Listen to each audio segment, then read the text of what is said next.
certa feita, quando Jesus foi mencionar sobre a sua vida, foi comentar sobre ele, Jesus o chama, né, de que o maior homem, né, que já nasceu, né, ou então o maior homem que pisou nessa terra, né? Então João Batista, ele é um personagem que nós, né, devemos olhar com muito carinho. Ou seja, João Batista e sua missão era de tal forma que você não conseguia mais diferenciar. João se tornou, de fato, a profecia que falava a seu respeito. Ele é, de fato, a profecia de Isaías. Só que para João, não. Isso não era o suficiente. E aí ele escolhe algo que até então só se tinha visto com o profeta Elias, né? Inclusive, João Batista, ele é muito ligado à figura de Elias, pela sua forma de pregação, pela sua maneira de viver, né? E aí ele escolhe um caminho muito difícil, que é o deserto. E aí a gente começa agora a entender o porquê João escolheu o deserto. A gente imagina que ele enxergou que o nível do que Deus estava pedindo para ele, o conforto da sua vida normal não ia lhe oferecer. E no deserto, as experiências que nós temos no deserto são experiências fantásticas. O viver no nosso dia a dia comum com Deus é bom. Falando em termos de conforto, de estabilidade, é maravilhoso. Porém, os momentos em que nós temos um crescimento espiritual mais visível e mais, como eu posso dizer, que tem essa experiência mais viva, mais real, é justamente no deserto. Muito das nossas inseguranças, da nossas falta de capacidade em compreender, né, o chamado, ou então viver o evangelho sem fins ministeriais, viver o evangelho na sua vida, na sua essência. Esse problema que nós temos muitas vezes, ele se resolveria se nós atentarmos, por exemplo, de João. Um cara que, o que eu preciso na vida? Água, tem a monte. Comida, Deus vai prover. Não tem comida, tem o quê? Tem gafanhoto, pronto, eu quero mel, gafanhoto. E para se vestir, não. O que é que tem? Não tem roupa, não. Peles de animais ele se vestia. O que é que eu preciso? Do Senhor. Se tiver roupa, tá bem. Se não tiver status, tá bem. Se não tiver casa, tá bem. Se não tiver coisas novas, tá bem. Coisas tecnológicas, tá bem. Se eu não tiver aquilo que eu sempre quis, tá bem também. O Senhor sabe o que é melhor para mim. É você se entregar, você se jogar no propósito da maneira que você viveu o Salmo 23, do Senhor meu pastor e de nada sentirei falta. Isso é a verdade do evangelho, cara. É você simplesmente se entregar nas mãos do Senhor. Senhor, cuida da minha vida que eu não sei cuidar da minha. O Senhor sabe o que é melhor para mim. Então, nisso se consiste, né? E esse aspecto da vida de João, ele salta aos olhos quando a gente vê, e a gente precisa aprender um pouco mais com ele, né? Por conta disso.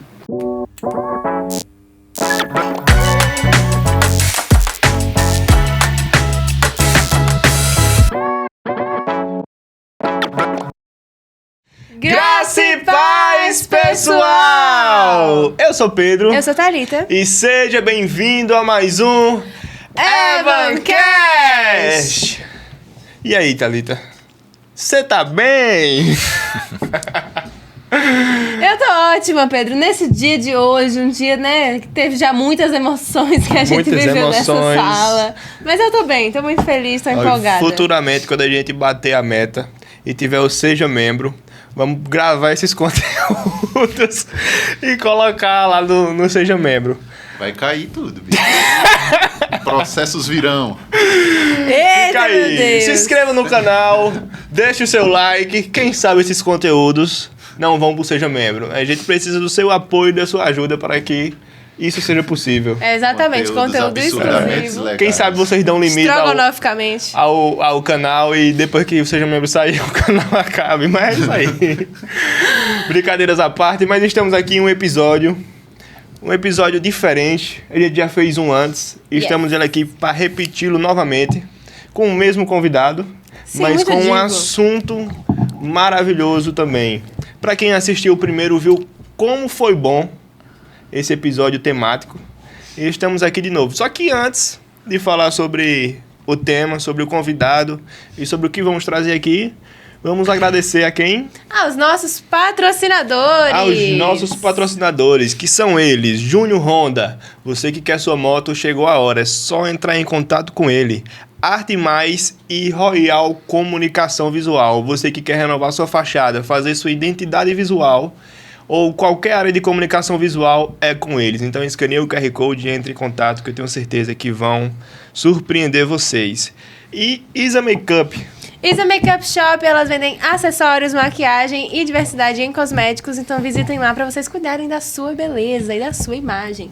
E já emendando também, falando de Isabela Queiroz, fisioterapeuta. Ela é fisioterapeuta ortopédica e infantil. Presta serviço e você vai cuidar da sua saúde e do seu corpo junto com ela. Uma profissional excelente e maravilhosa. E La Revi, que inclusive hoje eu estou aqui fazendo um adendo com uma camisa maravilhosa da La Revi. E assim como essa, ela tem diversas outras peças super elegantes e na tendência para cuidar do seu visual. Exatamente. E Lisbelle, vestindo com amor, a loja das nossas irmãs Rafaela e Raquel. Elas têm peças infantis femininas, lindas e maravilhosas, muito fofas, para você poder dar para seu filho, sobrinha, prima, enfim, presentear e deixar a sua criança ainda mais bem vestida. Exatamente. E também temos a MP Representações e Forte Metais. Você que tem sua construção e quer colocar materiais de alto padrão, torneiras, chuveiros sanitários, é só entrar em contato com eles. Smart Cell PA, você que tem seu celular precisando de alguma assistência técnica, ou se você precisa de uma capinha, película, carregador, fone, também é só entrar em contato com eles. E o nosso irmão da Vapo Delivery, você que tem sua loja, seu restaurante e precisa de um delivery, é só escanear o QR Code que vai ter esse serviço para vocês, ou de mototáxi também. Volumosa Concept, da nossa irmã Iris Couto.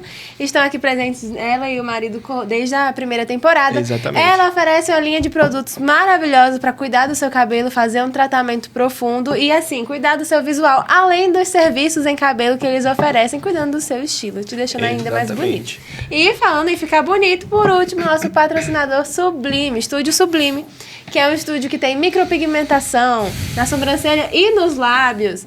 Eles também fazem design de sobrancelhas, trabalham com cílios, enfim, um estúdio completo para cuidar da sua beleza.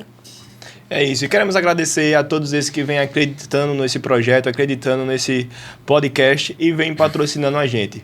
Muito obrigado e breve vem mais. E se você não é um patrocinador, mas você gostaria de nos abençoar para ajudar a levar esse conteúdo com propósito e excelência, você pode nos ajudar através deste QR Code. Plim! Não. Peraí, deixa eu afinar. Tem que ser mais fininho. Através desse QR Code. Plim! Agora foi. E acabou aquele acabou de aparecer para você. Se você deseja abençoar esse ministério, abençoar esse podcast, para trazermos conteúdo dessa qualidade, dessa relevância, para você ser abençoado. Eita, quanto abençoar, é muita bênção, graças a Deus. Para você ser abençoado, é só ofertar e abençoar a gente, porque a bênção vem sempre dobrada e triplicada. Parabéns. Amém. Fez uma cara tão engraçada, velho. É muita bênção. Enfim, nós queremos agradecer a todos vocês que têm acreditado nesse projeto e nos abençoado, ajudando a levar essa mensagem ainda mais longe. E agora, finalmente, nós vamos adentrar no tema de hoje. Exatamente. Hoje, novamente, nós estamos aqui com o evangelista Janderson, ele que é teólogo, e nós vamos nos aprofundar no tema da vida de João Batista. Seja muito bem-vindo. Bem-vindo, Janderson. É o nosso professor. Muito obrigado, né, Pedro, Thalita, pelo convite mais uma vez, né? Por sinal, da outra vez que a gente veio aqui, né? Sinal que, pelo menos, não ficou as portas fechadas, né? Os irmãos, grato, né? Mais uma vez estar aqui, parabenizar mais uma vez por esse trabalho que vocês fazem, né? É uma bênção, né? A gente sempre tenta acompanhar, né? Sempre que podem tá junto de outra forma, né? Estar assistindo. E agradecer mais uma vez pelo convite. E é engraçado, né, que a gente olha assim o trabalho de todo mundo, né, que trabalha com rede social, né, divulgação, produção de conteúdo. A gente sempre imagina, pô, é fácil, né, essas coisas todas de gravar e tal. Meu amigo, eu tô aqui nos bastidores vendo tudo aqui acontecendo. Pense num negócio difícil, velho. Você fica nervosa, você não sabe falar direito, as palavras tremem, fica com pigarra, né, Pedro? Eu não sabe onde pôr as mãos e tal, é complicado, mas isso tudo que a gente enfrenta e passa, né, é em prol de uma causa maior, né? Apesar das nossas dificuldades e fraquezas, Deus ainda usa a gente para cumprir, né, e abençoar outras pessoas. E vejo que, graças a Deus, a Evancast tem se levantado com esse propósito, né, de abençoar outras pessoas, e que Deus continue abençoando a vida de vocês. Trabalho maravilhoso, abençoador, né, em nossas vidas. Amém. Amém. E queremos iniciar esse podcast e agradecer a sua presença aqui de novo, novamente, pela terceira vez. É verdade. E pra gente iniciar desse tema que você gosta muito, né? De falar sobre João Batista. A gente queria saber quem foi João Batista e por que ele é assim, uma figura tão importante e relevante na Bíblia. Amém. João Batista, ele carrega uma simpatia especial, né? Eu nutro uma simpatia especial pela vida dele porque é um personagem distinto, né, em vários aspectos. Jesus o qualifica, né, de algumas formas que, de fato, ele nos chama a atenção nos dias de hoje. João Batista, ele tem um parentesco com Jesus, uma ligação antes mesmo dele nascer, né? É um dos únicos casos que a gente vê uma intimidade com o Espírito Santo desde da sua gestação, né? Então, João Batista, ele desde a sua gestação já se nota alguém muito especial, né? Então, ele nos chama a atenção de diversas formas, né? Por isso que, certa feita, quando Jesus foi mencionar sobre a sua vida, foi comentar sobre ele, Jesus o chama, né, de que o maior homem, né, que já nasceu, né, ou então o maior homem que pisou nessa terra, né? Então João Batista, ele é um personagem que nós, né, devemos olhar com muito carinho e entender a sua vida, o que marcou, os aspectos que o fez ou que o tornaram ser essa figura tão proeminente e tão importante no ministério de Jesus. Então, João Batista, de pronto assim, ele foi, né, um primo de Jesus, né, a gente pode dizer assim. Jesus, o verbo encarnado, não tem familiar nem parentesco humano, né, mas pela linhagem humana terrestre aqui, né, Maria era prima de Isabel. Então, João Batista, ele é filho, né, de Zacarias com Isabel, e um filho, né, como muitos casos na Bíblia, o filho vindo de um casamento ou de uma união, né, onde havia esterilidade, era marcante e presente. Esse contexto, né, ele é muito comum em alguns grandes personagens na Bíblia. A gente pode evocar a figura, né, da esterilidade de Sara, da esterilidade de Rebeca, e várias outras, acho que Raquel também, né? Não me engano, era estéril também. Ana. Então, a gente vê na Bíblia que essas mulheres eram estéreis e apesar dessa dificuldade em engravidar, desse problema em si, Deus trazia consigo, nesse problema, uma bênção especial que ultrapassava qualquer assim, perspectiva. Por mais que as mães, normalmente, elas têm uma grande expectativa, projetam coisas, sonhos muito grandes para os seus filhos, elas nem imaginavam o que Deus tinha preparado para os seus filhos. E foram todos bênçãos, né? Isaac, Jacó e Esaú, né? No caso de Raquel foi José e Benjamim, né? No caso de Ana, Samuel, o profeta Samuel, né? E no caso agora também de Isabel, e gerou João Batista. Isabel era estéril, né? Já era avançada em idade, né? E Deus deu a graça, né, de ela ser abençoada, né, com a gestação desse menino. E essa anunciação foi algo tão interessante, né, e curioso, né? Porque Zacarias ele era sacerdote, né? E como era costume dos sacerdotes, ele foi oferecer sacrifício no templo, e ali ele foi visitado, né, pelo anjo do Senhor, no qual anunciou que ele iria ser pai, né? Isabel, sua mulher, ia dar à luz a um filho. E ali o anjo mostrou para ele o propósito, o ministério, né, de João Batista. Porém, aconteceu algo interessante, que Zacarias, ele duvidou no seu ser, né, que aquele ato ia se cumprir. E por isso, né, Deus o tirou a possibilidade de falar, né? Deus tirou a capacidade de fala. Então, Zacarias, ele passou parte, né, da sua vida ali mudo, né? Pelo menos na gestação de Isabel, ele ficou sem poder falar. E aí, acontece todo esse episódio. Mas antes de falar de João Batista, especificamente falando, eu acho importante a gente mencionar um pouco sobre a vida desses dois especificamente, de Zacarias e Isabel. Esses dois serezinhos, esse casal, eles formaram, na verdade, através da vida deles, foi gerado não só apenas João Batista, mas a mentalidade da mãe, né, ou da mulher escolhida para gerar o Filho de Deus. E por que eu digo isso, né? Porque Isabel, ela era parente, né? A Bíblia diz que ela é prima, né, de Maria.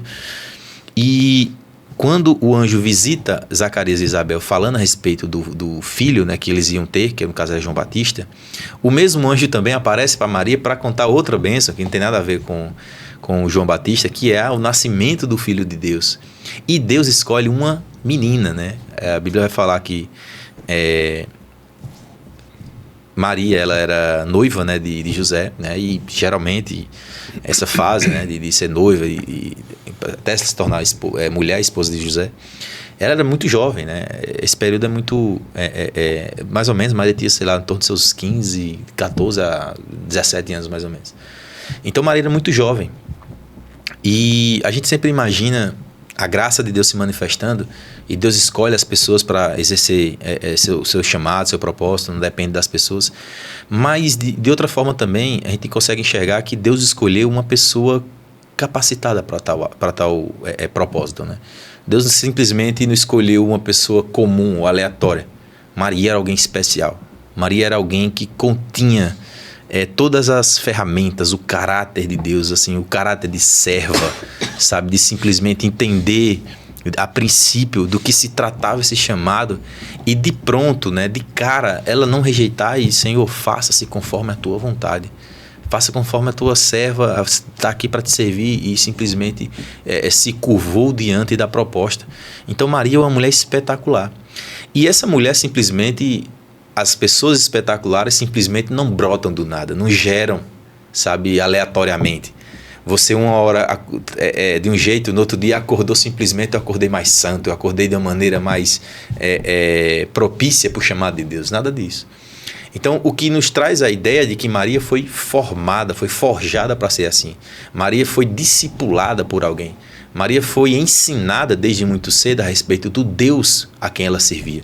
Então, Maria já tinha essa intimidade, já tinha esse entendimento. Você imagina alguém em torno dos seus 15, 17 anos, ter essa mentalidade, essa compreensão do que se tratava aquela proposta, na verdade. Era, na verdade, a proposta que ia mudar o mundo inteiro, a humanidade inteira. Era a proposta pelo qual todos os judeus estavam aguardando. Todas as mães israelitas aguardavam por ser a escolhida nesse tempo.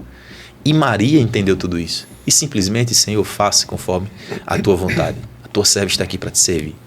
Então, essa mentalidade, essa maturidade, ela só pode ser entendida se nós olharmos que existe pessoas por trás, mentoreando, discipulando Maria. E pelo relato do Evangelho, a gente consegue enxergar que Isabel exercia uma influência sobre sua vida de tal maneira que quando Maria escuta essa notícia, e aí é uma característica que a gente observar nas pessoas, daquelas pessoas com as quais você tem mais proximidade, daquelas pessoas com que você tem mais afinidade. Por exemplo, se eu tenho afinidade com Pedro, se eu tiver alguma notícia, alguma coisa que aconteceu para mim, eu digo, Pedro, bicho, rapaz, tu não vai acreditar, cara, aconteceu isso na minha vida, aconteceu isso. Então, você tende a compartilhar boas notícias, novidade, para aquelas pessoas ao qual você tem uma proximidade muito grande. E a gente percebe que a Bíblia vai relatar que Isabel era uma mulher justa, temente a Deus, era alguém que aguardava ansiosamente, né, a remissão de Israel, era alguém que estava no caminho. E quando Maria recebe a notícia, Maria imediatamente ela diz, não, vou na casa de Isabel, preciso contar a ela. Então, o que leva a crer que Maria tinha uma relação de discípula, né, muito forte com Isabel. Então, imagina que essa casa, né, a casa de Zacarias, né, forma não apenas, né, João Batista em si, mas ajuda a formar a mentalidade por trás daquela pelo qual o Salvador do mundo viria. Então, essa família é uma família muito abençoadora, a despeito do seu opróbrio, né, como a própria Isabel fala, a despeito da sua própria vergonha, porque a esterilidade antigamente era tratada de outra forma, como nos dias de hoje. Era tratada como uma espécie de maldição ou algo desse tipo, né? Então, por muito tempo, Isabel viveu numa condição assim, psicológica, né? Muito forte, né? Muito negativa, né? Ou seja, ela todo dia via as pessoas, as famílias com filhos e tal, mas ela não conseguia gerar, né? Então, quando ela recebe essa notícia, é algo para ela libertador. E ela fala, agradeço a Deus que tirou meu opróbrio, né? Minha vergonha, né? Quando o anjo anunciou para ela. Então, essa família, ela é de suma importância para a nossa história, porque ela gera simplesmente o Salvador do mundo e também o percussor, né, desse Salvador. Então, esses dois têm papel central na nossa história. Não só na história de João Batista, né, mas na história como geral. Então, a família de João Batista é uma família abençoadora a despeito das suas dificuldades. E eles servem de exemplo para nós nos dias de hoje, porque muitas das coisas Deus não nos dá simplesmente conforme a nossa vontade. Muitas coisas que nós pedimos ao Senhor nós não recebemos. Mas Deus tem um propósito no meu sofrimento. Pelo sofrimento de Isabel, ela continuou firme, fiel a Deus, não negou, não abandonou a fé e foi recompensada com o filho. Não só apenas isso, ela formou a mãe ou a mulher que ia gerar o Filho de Deus. Ou seja, Maria foi orientada, foi mentorada, foi discipulada por Isabel. Então, Isabel é uma mulher fantástica. Assim como Maria foi e era uma mulher excepcional, Isabel ainda mais, que foi a mulher que discipulou essa menina, né? Então, João Batista nasce dentro desse berço, dentro desse contexto, de pessoas completamente compromissadas com a palavra, completamente compromissadas com a obra, com a missão de Cristo, com a missão de Deus, com os objetivos do reino para a vida deles. E João nasce dentro desse contexto. Então, não é simplesmente alguém aleatório. Não é simplesmente alguém que caiu de paraquedas, é alguém que de fato está inserido dentro de um contexto que vivia isso naturalmente, né? E era uma criança distinta, marcante, completamente diferente no sentido de todos os aspectos, porque quando Maria vai visitar Isabel, né, quando a criança que estava no ventre de Isabel escuta a voz de Maria, ela se estremece, né? E João Batista, desde o ventre, o texto prometeu a Zacarias que João Batista era um menino desde o ventre cheio do Espírito Santo. Então isso é algo marcante, né? Eu nunca vi uma criança cheia do Espírito Santo no ventre da mãe, né? E João Batista, digamos, seja o primeiro caso, ou o único caso com isso, mas a gente percebe isso desde muito cedo. Alguém que está inserido no propósito divino de tal maneira, de uma maneira tão profunda, de uma maneira tão impactante, que não sobra margem para o resto das coisas. Ou seja, João Batista e sua missão era de tal forma que você não conseguia mais diferenciar. João se tornou, de fato, a profecia que falava a seu respeito. Ele é, de fato, a profecia de Isaías, né? João Batista é o cumprimento da profecia de Isaías. Então, esse homem veio com a missão, foi chamado por Deus com a missão de ser o precursor, né? Ou seja, aquele que antecederia a vinda do Messias, ia preparar o caminho. E não era um homem comum. Como a gente vai ver ao longo, né, desse episódio, João Batista era alguém completamente diferente, né? Todas as vezes em que eu me deparo com a vida de João, ou escuto pregações sobre João Batista, naturalmente eu já começo a me quebrantar mais, porque a gente não está diante de uma pessoa comum, de um personagem comum na Bíblia. Está diante, de fato, do modelo para nossas vidas. Não é simplesmente um cara, eu quero pegar um aspecto da vida dele ou algo do tipo. Nada disso. A gente precisa entender toda a sua entrega e copiar isso para nós. Precisamos absorver isso e viver. Então, João Batista foi um homem, assim, ímpar. Ímpar não é. Foi um homem singular, né? Alguém único, né? Não teve comparativos, até o próprio Jesus reconhecer isso, né? Incrível, sensacional. Eu acho que você traz toda essa contextualização prévia do contexto familiar de João, para mim, assim, foi algo sensacional de saber e de prestar atenção naqueles detalhes, porque realmente João Batista foi diferente desde o ventre, desde o nascimento. E pensar não somente nele como uma figura isolada, mas ele tinha um contexto familiar. Isso. Ali era uma família... Algo muito interessante que vai ficar marcado isso pra mim, já que ela era uma família diferente, foi uma família separada por Deus. Isso é incrível, assim. E João Batista, ele veio com uma missão, que foi a missão de anunciar o Messias que estava chegando. Sim. Né? E saber que caminho, né? tinha aquela família toda que já estava propícia para esse contexto, para ele crescer e desenvolver esse chamado de Deus ali. E a gente queria também ver um pouco mais sobre isso, sobre qual era então a missão de João Batista e como é que ele fez então para anunciar o Messias que estava por vir, o que ele fez nesse período que ele exerceu o ministério dele, que foi loucura, né? Loucura. E o ponto-chave da vida de João, né, é algo que a gente, eu falo de forma geral, né, e generalizar sempre é perigoso, né, mas eu me incluo nessa história porque João Batista, ele escolhe o caminho que geralmente nós nos desviamos dele. Porque João Batista, desde muito cedo, como a gente fala no início, né? João Batista, ele já tem um contato, um relacionamento com o Espírito Santo de uma maneira singular, que é difícil a gente ver nos dias de hoje também na história alguém tão marcado, né, pela presença e pelo chamado de Deus desde o ventre. Então ele começa, né, João Batista nasce, né? E desde muito cedo a Bíblia vai dizer que ele crescia, né? O menino crescia em sabedoria, né? E ele completa os processos naturais do seu crescimento, do seu desenvolvimento cognitivo, como pessoa em si. Mas a partir do momento em que, de fato, ele entende a complexidade e o tamanho da obra, né, que Deus estava o chamando, ele percebeu que os caminhos que estavam trilhados para ele não seriam suficientes para lhe dar o suporte necessário para ele cumprir todo esse chamado, né? Por que eu digo isso? Porque naturalmente naquele tempo, né, os filhos, eles seguiam, né, a profissão ou o ofício dos seus pais, né? E João Batista nasce numa família sacerdotal, né? Ou seja, os sacerdotes só poderiam vir de uma linhagem.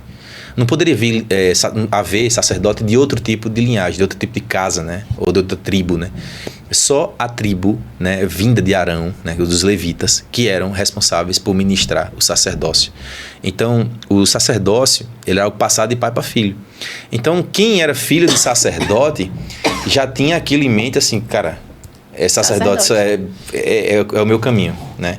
Então, João Batista tinha isso trilhado para ele, que era algo nobre, era algo completamente, assim, em termos de grandeza, né? Você ser um sacerdote, você é uma bênção muito grande. Deus me escolheu para ministrar, né, sacrifícios no templo, né, para ser um seu sacerdote, é algo muito privilegiado, né? Alguém muito privilegiado ter essa bênção, né, de ter esse tipo de ofício, né? Então, João Batista tinha isso trilhado para ele, né? Porém, ele percebeu que pro grau e pro nível de chamado que ele foi chamado, né, esse caminho não era suficiente para lhe preparar para esse chamado. Então, o que pra gente normal estaria satisfeito, estaria ok, cara, eu vou ser feliz, seguir o caminho sacerdotal, isso é algo maravilhoso. Vai me projetar para minha área espiritual, para os desafios do meu ministério, vai ser tranquilo. Só que para João não, isso não era o suficiente. E aí ele escolhe algo que até então só se tinha visto com o profeta Elias, né? Inclusive João Batista, ele é muito ligado à figura de Elias, pela sua forma de pregação, pela sua maneira de viver, né? E aí ele escolhe um caminho muito difícil, que é o deserto.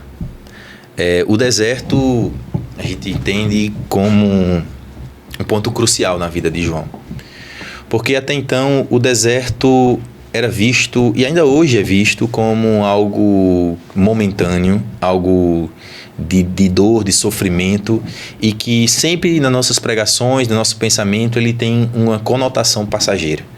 A gente nunca enxerga o deserto como algo permanente. Uhum. A gente sempre olha e enxerga o deserto como um momento específico de aprendizagem, onde em algum dado momento Deus vai nos tirar e nos revelar todo o propósito daquele período que eu passei, né? Mas João Batista tinha uma visão diferente do que era o deserto. O deserto, ele se torna para João, e é o grande diferencial na vida dele, né? Além de outras coisas, lógico, mas João enxerga que apenas vivendo a vida no deserto ele conseguiria cumprir o seu chamado. No deserto, ele conseguiria obter as armas necessárias para cumprir o seu propósito. E aí a gente começa agora a entender o porquê João escolheu o deserto. A gente imagina que ele enxergou que o nível do que Deus estava pedindo para ele, o conforto da sua vida normal não ia lhe oferecer. E no deserto, as experiências que nós temos no deserto são experiências fantásticas. O viver no nosso dia a dia comum com Deus é bom. Falando em termos de conforto, de estabilidade, é maravilhoso. Porém, os momentos em que nós temos um crescimento espiritual mais visível e mais, como eu posso dizer, que tem essa experiência mais viva, mais real, é justamente no deserto. No deserto a gente consegue enxergar a provisão do Senhor de uma maneira que normalmente a gente não enxerga.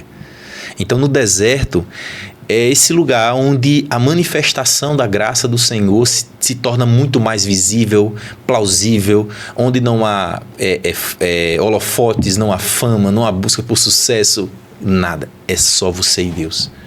E João enxergou nessa oportunidade o que muitos enxergam como um momento, como algo a se evitar. João escolheu estar ali. É diferente. Ele viu o deserto como essa chave e encarou tudo isso aí. Porque lá no deserto tem tudo aquilo que eu preciso. Intimidade com Deus. Provisão de Deus. A experiência do chamado. No deserto, essa vida fora de conforto, de holofote, é a vida que vai me proporcionar que eu cumpra e entenda o meu propósito.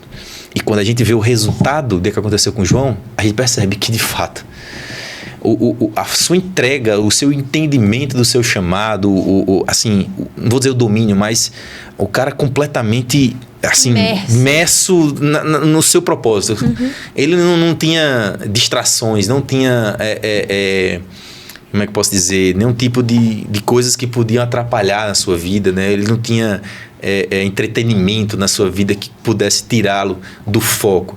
Ele era um cara mergulhado, ou seja, o propósito e ele era a mesma coisa. Ele se abraçou com um versículo da Bíblia, ele se abraçou com a profecia, né, que falava a seu respeito. Eu sou isso aqui e eu vou viver isso aqui. E a forma que eu encontrei para eu concluir isso aqui não é no meu conforto, não é no conforto da minha parte natural, não é no conforto do meu lado, da minha casa, que é muito bom. Estar com meus pais é maravilhoso. E agora eu fico pensando no olhar dos pais, né? Eram pais estéreis, né? E quando tem um filho, né? Você imagina, você faz planos para os seus filhos. Eu quero que meu filho seja um doutor, seja um médico, um engenheiro, um advogado, não sei o quê. Você projeta coisas boas para o seu filho. Mas quando você vê que o caminho que seu filho escolhe, aos olhos dos homens, ele não parece ser tão atrativo, sabe? E João Batista, ele tem essa marca nele que o deserto, quando ele escolhe o deserto, é uma escolha aos olhos humanos, assim, tão... Isso é coisa maluca, cara. Você tinha tudo na sua vida para você seguir. Você escolhe um lugar onde tipo, você vai ficar desconhecido. Você é um cara... que seu pai é sacerdote e tal. E sua família, pense neles e tal. Não, é aqui que eu quero morar. Aqui que eu quero viver. Aquilo que eu quero experimentar para que eu consiga... cumprir o meu propósito, né? Então, João Batista só conseguiu fazer isso porque ele entendeu que eu preciso passar por isso. Eu preciso viver o que Deus tem para mim, esse relacionamento, essa intimidade, sabe? Porque, a bem da verdade, a gente precisa muito mais de ferramentas espirituais do que daquelas coisas que estão nos holofotes. João precisou primeiro entender essa verdade e dizer que a única coisa que ele precisava estava lá no deserto e não nas outras coisas. Então, João focou naquilo que é essencial. Naquilo que é essencial. Por isso que quando a gente percebe alguns episódios que envolvem João Batista, né? Tipo, cara, como o cara é tão comprometido assim, cara? Que nível de entendimento ele tinha do seu chamado, do seu propósito? Que nível de autoridade esse homem tinha? João escolheu isso aí não com um propósito, sei lá, de lá na frente, sabe? Agora lá na frente eu vou ser honrado, eu vou lá olhar o deserto como um trampolim para o seu ministério. Nada disso.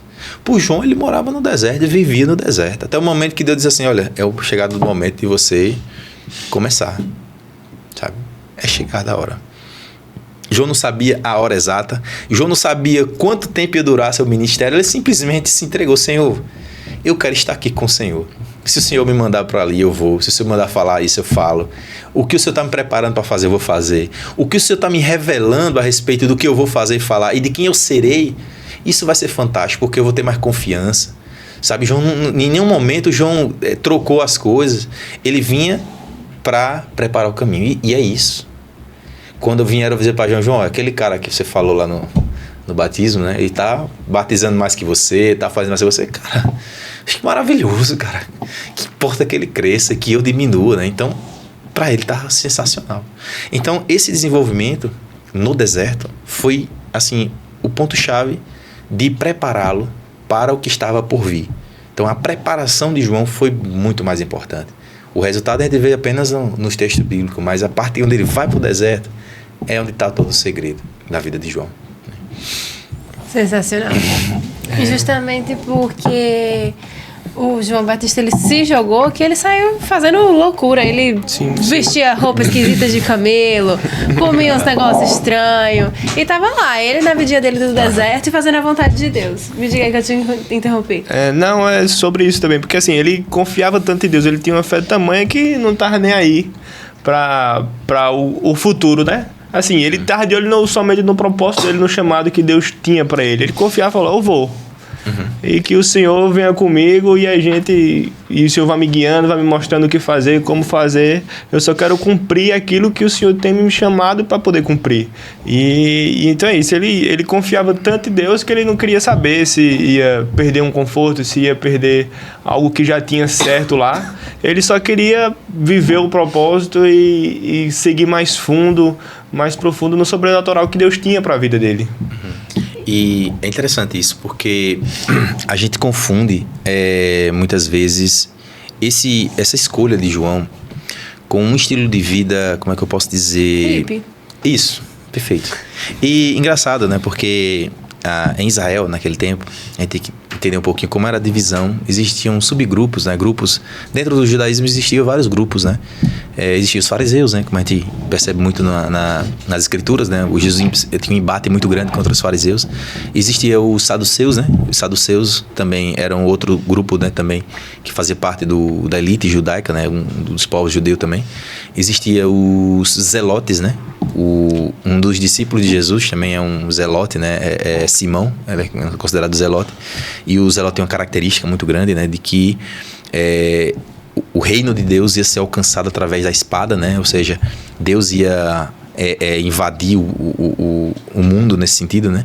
Mas que ia exercer seu domínio, né? Sua realeza através do poder da espada, né? Então, os zelotes tinham uma raiva muito grande, um embate muito grande contra os romanos, e enfim.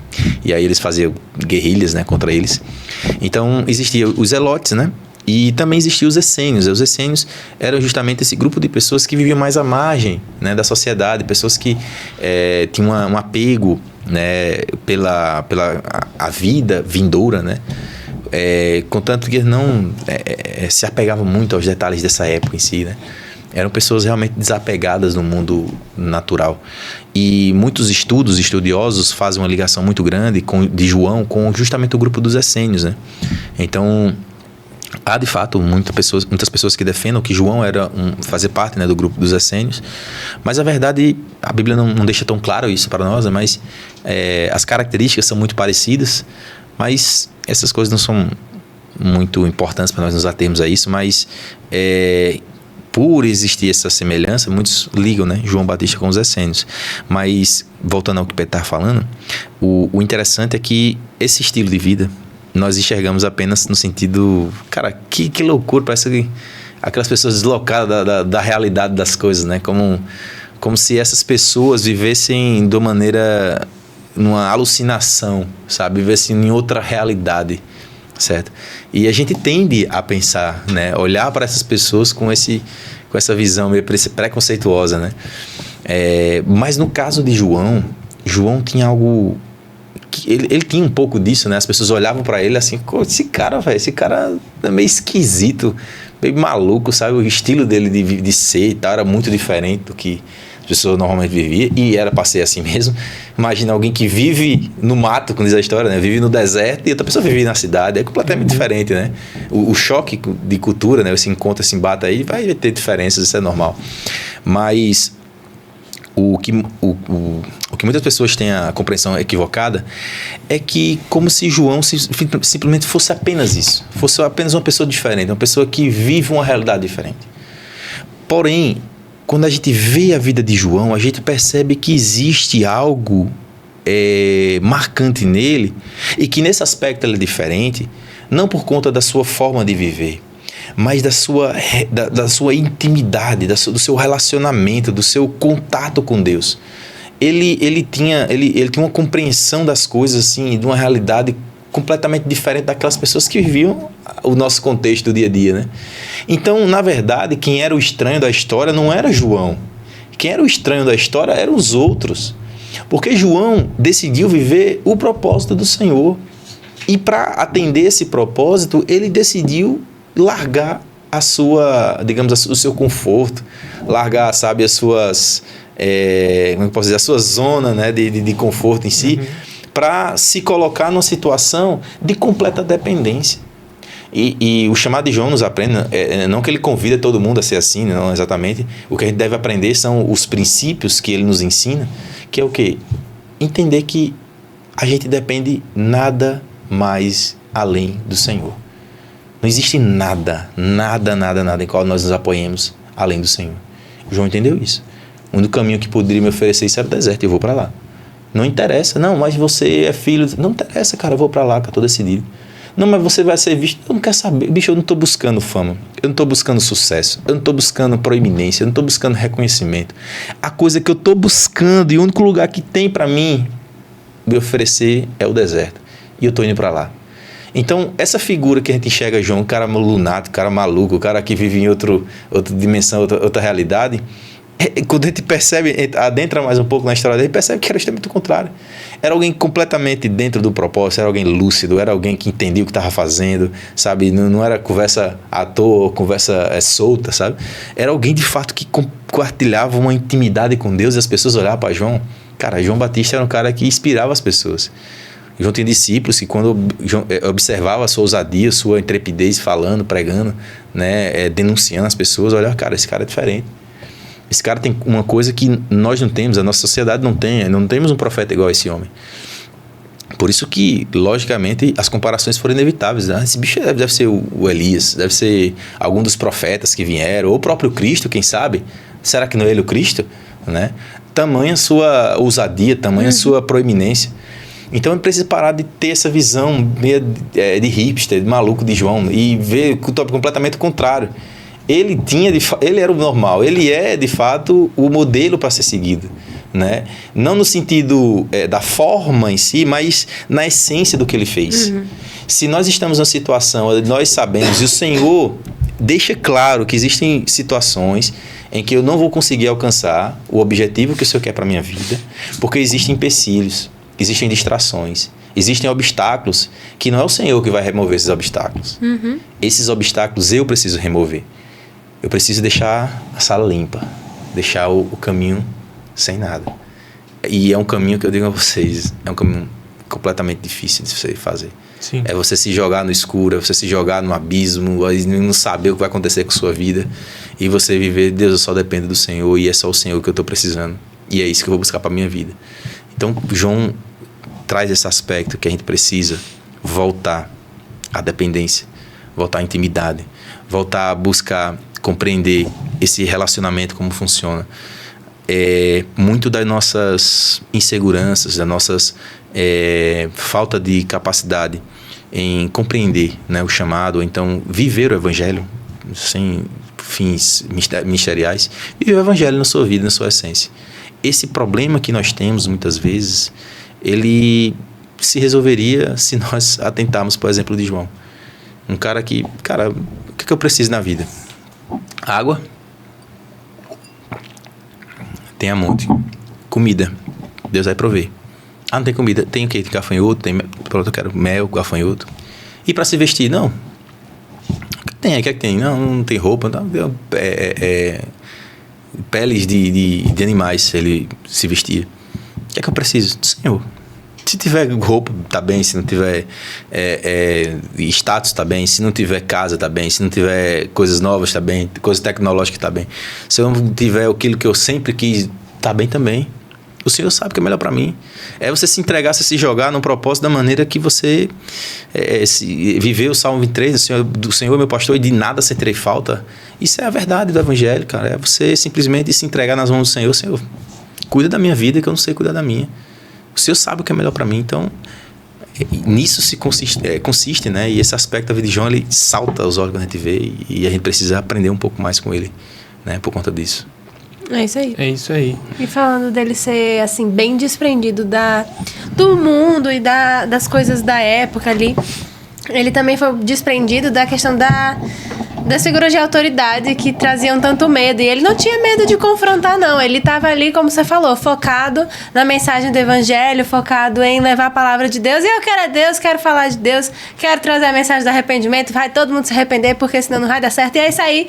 E confrontava as pessoas que estavam ali em posição de poder. E, tipo assim, é coisa até da gente se questionar hoje. Será que a gente teria a mesma ousadia que João teve de confrontar aquelas pessoas que poderiam fazer como fizeram, de acabar com a sua vida, em prol de eu vou falar a mensagem do meu Senhor porque eu tô aqui na terra com essa missão. E ele foi lá e fez isso. O viver é Cristo e morrer é lucro, né? Não, Sandro? E trazendo um pouco da vida de João Batista para o nosso contexto, você dizendo, né, que muita gente acha que ele era um lunático, um cara doido, só que ele era lúcido. Trazendo aqui para nossa realidade, seria como se ele se abstesse de todas as redes sociais, de Instagram, de WhatsApp, e vivesse realmente ali o foco total. Não precisava sair daqui pro interior. Mas na cidade... Ele não ia deixar de pregar porque não tinha um iPhone 15 para preparar a pregação. Ou não tinha um Instagram para fazer um story dizendo que tava pregando. Exato. É como se ele se abstesse de todas as redes sociais, de tudo mais, e focasse somente no seu ministério ali. Deus, você tem o que para mim? Tem isso, pronto. Então é isso aqui que eu vou fazer. Buscar. O meme palavra. Aquela coisa assim, tipo... Não era aquele camarada lunático. Mas era um cara que era louco pelo chamado dele, né? Perfeito. Que vivia intensamente de uma forma, assim... intencional. Muito, intensa, né? Isso saltava... Isso é maravilhoso. As pessoas que viam João, de fato, eram impactadas, e isso que Pedro está falando, né? Que esse ato dele se dirigir e decidir residir no deserto, morar no deserto, coisa que a gente não faz, mas o deserto ofereceu isso que Pedro está falando, que hoje a gente sente falta muitas vezes. A gente, lógico, o ser humano caído nosso, a gente tem uma tendência muito pro erro, pro pecado, mas a gente tende a entender sucesso, principalmente, como um êxito visível, onde eu posso quantificar através de números, através de métricas humanas. Só que no deserto, João teve um êxito, um sucesso que ninguém via, que ninguém conseguia contemplar, que ninguém o consideraria alguém exitoso ou alguém de sucesso. Ninguém olhava para João e enxergava, esse cara é um cara completamente rico e abençoado por Deus. Pelo contrário, quando olhavam para João, enxergavam ele simplesmente, quando ele falou um lunático, maluco. Deus tem misericórdia desse homem. Dessa alma, Senhor. Quando, na verdade, a situação era inversa.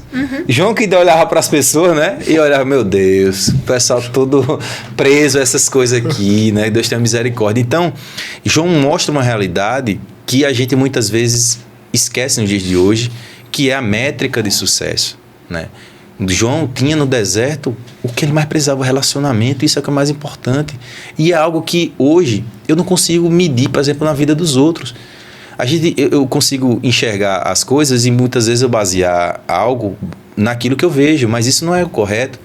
Eu não posso medir o sucesso da vida de Pedro, de Talita, através daquilo que eu vejo, mas sobretudo daquilo que ninguém vê.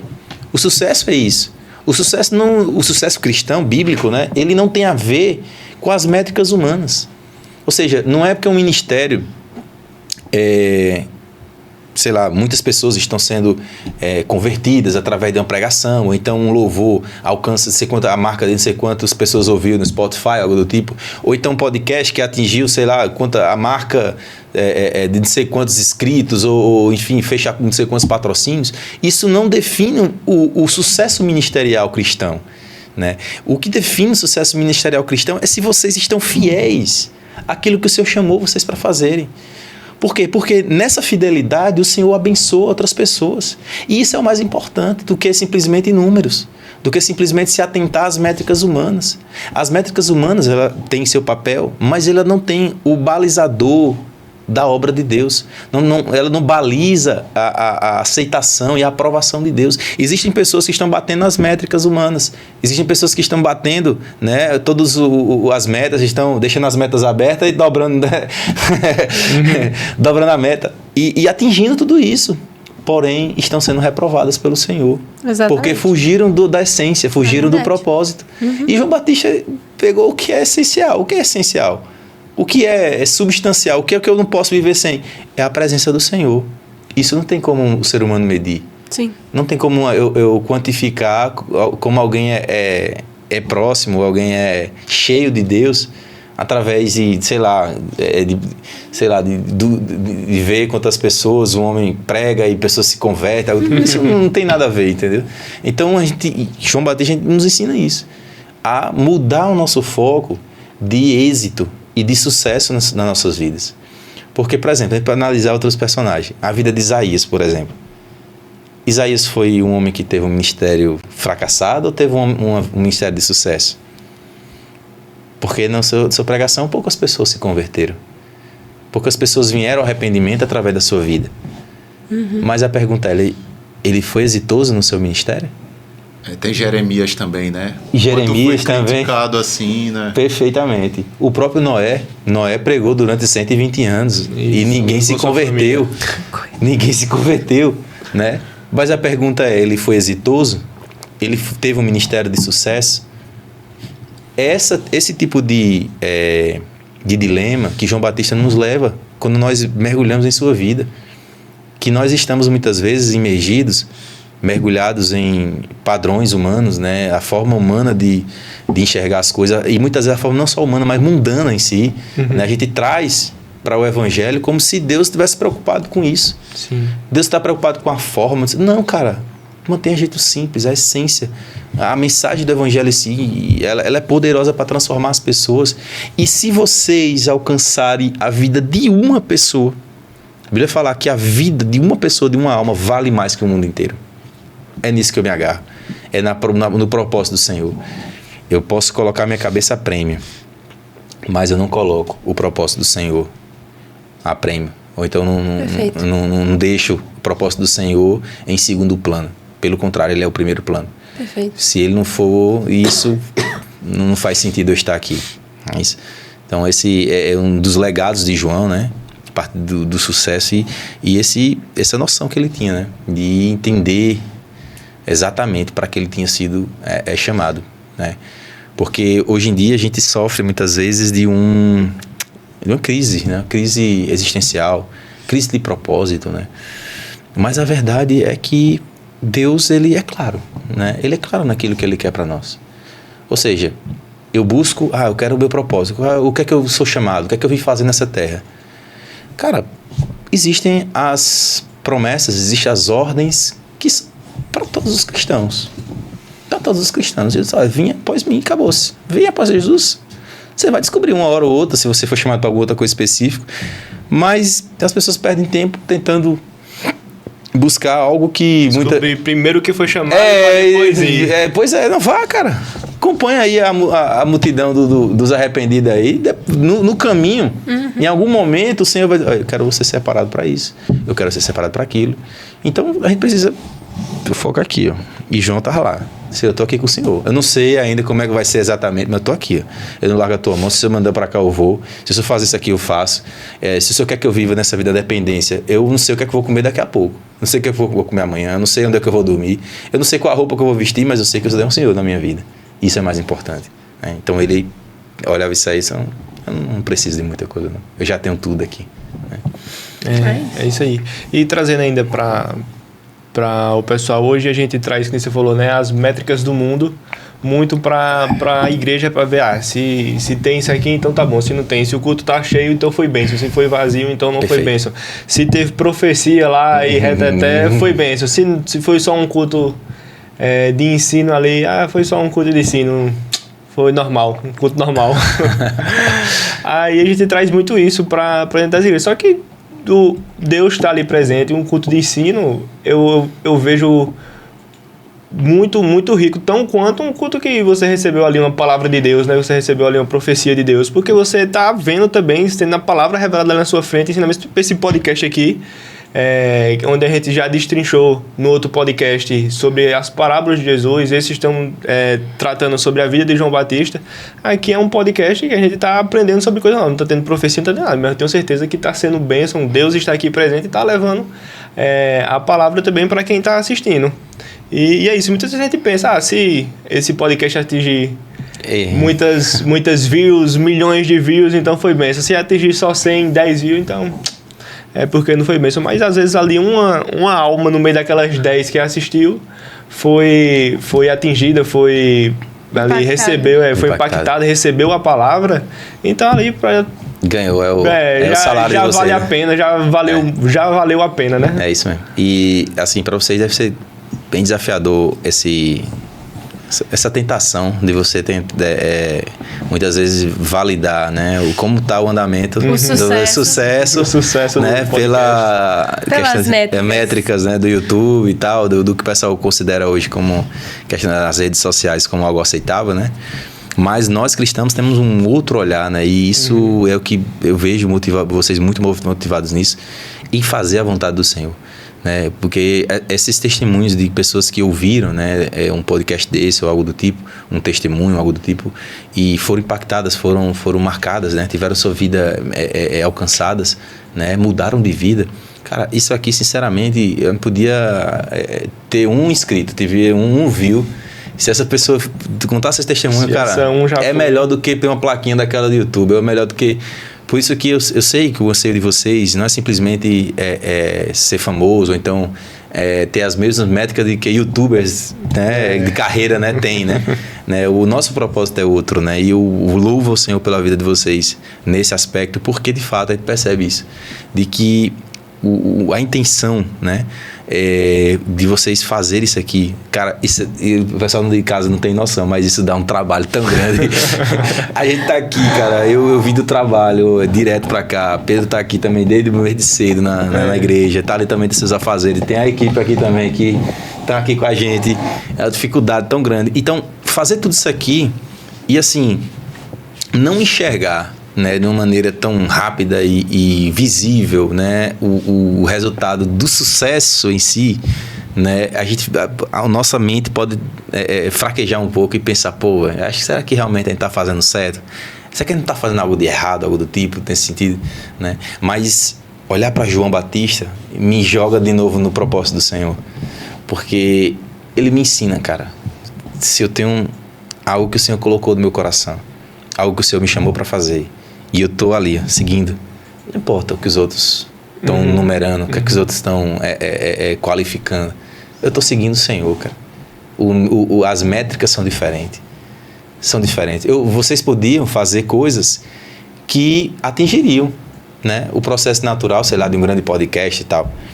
Mas isso feriria os princípios, né? Então, nesse jogo aí, é muito mais vantajoso para nós cristãos seguir o que o Senhor deixou para nós do que acompanhar, digamos, a tendência do mundo, né? Então isso, quando a gente olha para João, a gente vê isso aí e a gente consegue alinhar os propósitos. Senhor, sonda meu coração, eu estou igual a João, eu estou de fato vivendo, eu estou sendo o chamado em si. Sim.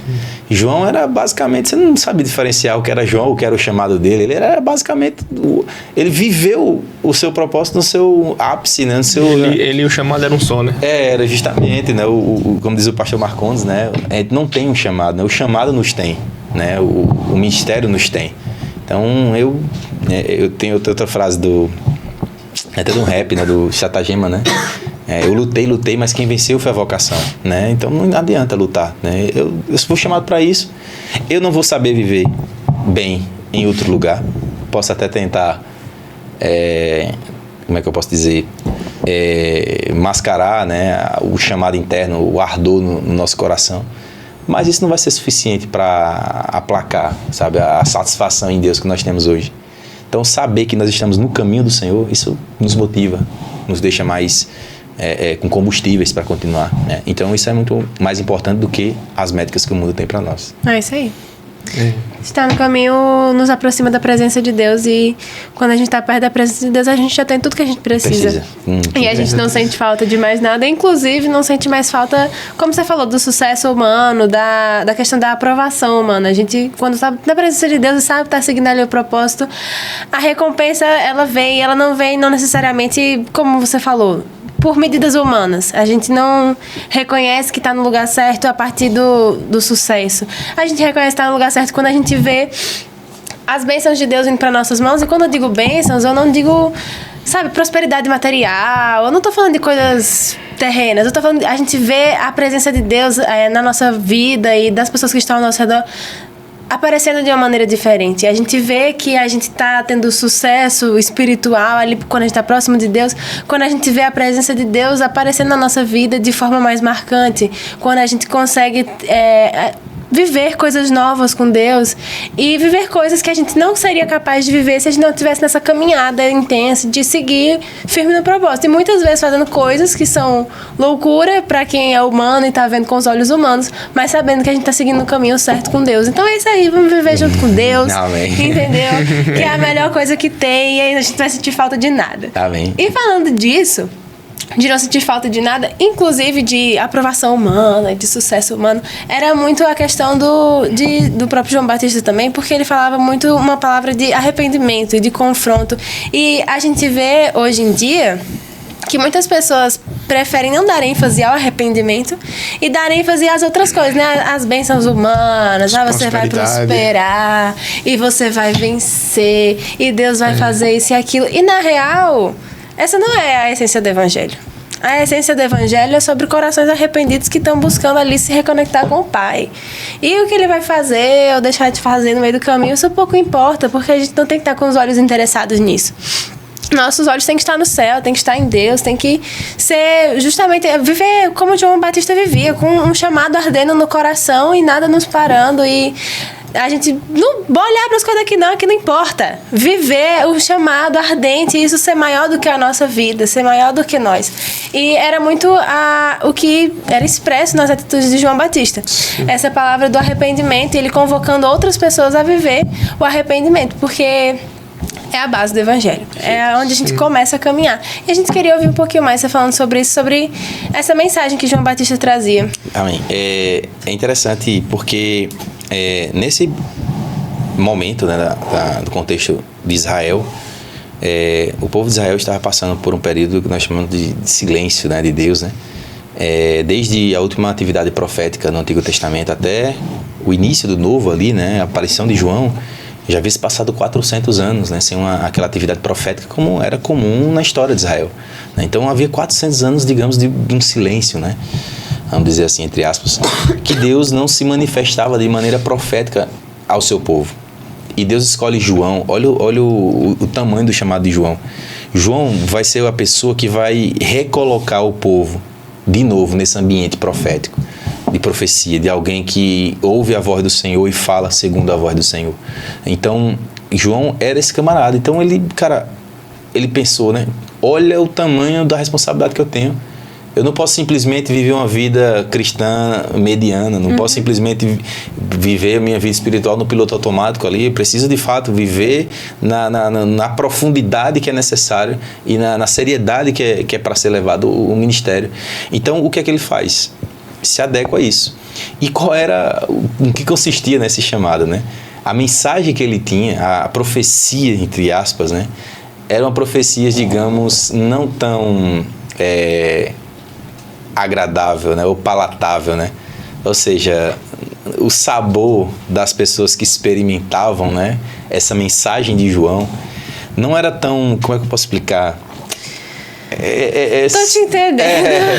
Ela não era tão aceitável, né? Ou seja, João, além de todas as questões que envolviam o seu ministério, ele tinha que lidar com a situação do que aquilo que Deus tinha colocado no seu coração não traria, a princípio, afago, perfeitamente. conforto. As pessoas não escutavam João e ficavam, oh, meu Deus, que cara de uma voz suave, o cara de uma mensagem, sabe, maravilhosa, tranquila, sabe? Que eloquência. Que eloquência. Quando eu escuto esse homem falando, meu coração se alegra, né? Um homem desse, rapaz, é uma voz aveludada, sabe? Alguém que tem um senso, sabe, de saber se expressar, se colocar. Pense num homem, sabe? Nada disso, cara. João Batista, pelo contrário, João Batista ele tem um estilo de transmitir a mensagem, né? E o conteúdo em si já é um conteúdo pesado, digamos, é um conteúdo afrontoso, né, para qualquer pessoa. Porque imagina, eu tenho algo para transmitir para Pedro e eu preciso mostrar para ele a importância disso que eu estou falando. Humanamente falando, eu vou fazer todas as formas para que eu seja compreendido e Pedro se adeque ao que eu estou dizendo. Então, eu tento com ferramentas humanas, né, atrair Pedro para aquela realidade que eu estou tentando explicar para ele. Então, eu estou tentando moldar ele, eu vou falar, mas mansinho e tal, não sei o que, até os métodos, né? Mas João não estava interessado nisso. A forma de falar, o jeito de se expressar, para ele era pouco que importava. O que importava era o conteúdo da mensagem. Era o conteúdo. Esse, na verdade, é o cerne do Evangelho. O Evangelho, a Bíblia vai dizer que a graça do Senhor se manifesta, a multiforme graça, né, se manifesta aos homens. Ou seja, a graça se manifesta de maneira múltipla ou de várias formas, mas a essência é a mesma. Ou seja, a forma pode ser diferente, mas a essência é a mesma. Então, a forma de João era a forma dele. Era alguém, digamos, bruto, era alguém que não vivia no convívio das pessoas normal, não era alguém, digamos, da vida urbana. Era alguém que vivia no mato, conversava com animal, era alguém, digamos, rústico, né? Rústico é uma boa era palavra. alguém raiz, né? Ou seja, não tinha meia verdade, o que ele tinha para falar, ele falava, não era alguém de arrudeio, né? Como diz a história, né? Então, o que importa a forma que ele falava, mas o que ele estava falando era a verdade que Deus colocou no seu coração. Então, muitas vezes, a gente se atenta mais com a forma do que com o conteúdo. E João está pouco se lixando para isso, né? O que ele tinha para falar para as pessoas era uma mensagem pesada, era uma mensagem que não era confortável de se ouvir, que é o arrependimento, né? Ou seja, para João, interessava se as pessoas vão gostar ou deixar de gostar. Cara, Deus colocou isso no meu coração. É o seguinte, se você não se arrepender, o machado está posto à raiz. E todo aquele que não der bom fruto, o Senhor vai cortar. E você vai pro inferno bonito. Não tem negócio de arrudeio, não tem... Cara, é o seguinte, a vida que você tá vivendo, o final dele é o inferno. Se você não mudar de vida, você vai pro inferno, acabou-se, cara. E outra, vocês, raça de víbora, vocês são tudo umas cobras, sabe? Tipo, ele não tinha papa na língua, ele não tinha esse ajeitado, sabe? Ele não tinha essa cuidado, eita, vou ferir. O cuidado para não magoar o irmãozinho. Magoar o irmão, entendeu? Logicamente, ele está falando no contexto para pessoas que não pertenciam à igreja, né, em cima, ele está confrontando pecadores, no sentido, né?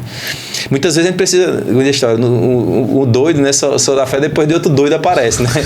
Aí a gente fica mais mansinho, né? Então, rapaz, é o seguinte, eu vou jogar o verbo rasgado aqui para vocês. Vocês não são raça de víboras. Vocês não são filhos de Abraão. Vocês não fazem parte da aliança porque vocês não estão fazendo jus a uma árvore que dá fruto. E toda árvore que não dá fruto, o nosso Pai Celestial corta. Então vocês precisam se arrepender. Precisam se arrepender.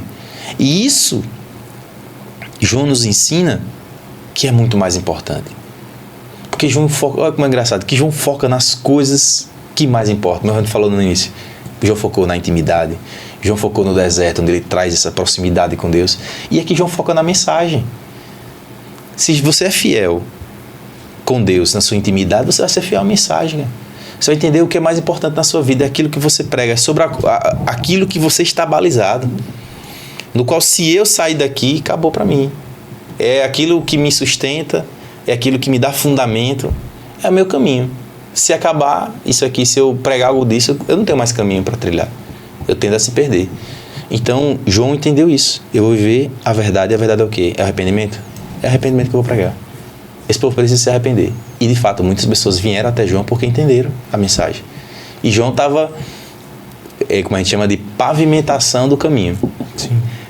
A gente vê, por exemplo, em obras estruturais, de infraestrutura, a gente percebe que, às vezes, o mais difícil não é passar o asfalto. Passar o asfalto é muito fácil.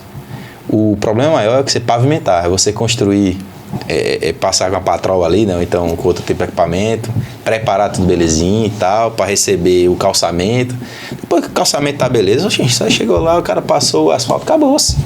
Mas o trabalho maior é de quem? De quem preparou ali, preparou o terreno, não é isso? E foi isso que João fez. Era difícil? Era. E ele entendeu que é difícil, né? E aí, mas ele foi fiel, né? E viu a história dele e até hoje, né, é uma história que marca nossas vidas por justamente essas qualidades que ele tinha, né? Era o Capitão Nascimento daquela... Pede pra sair, Não era, justamente.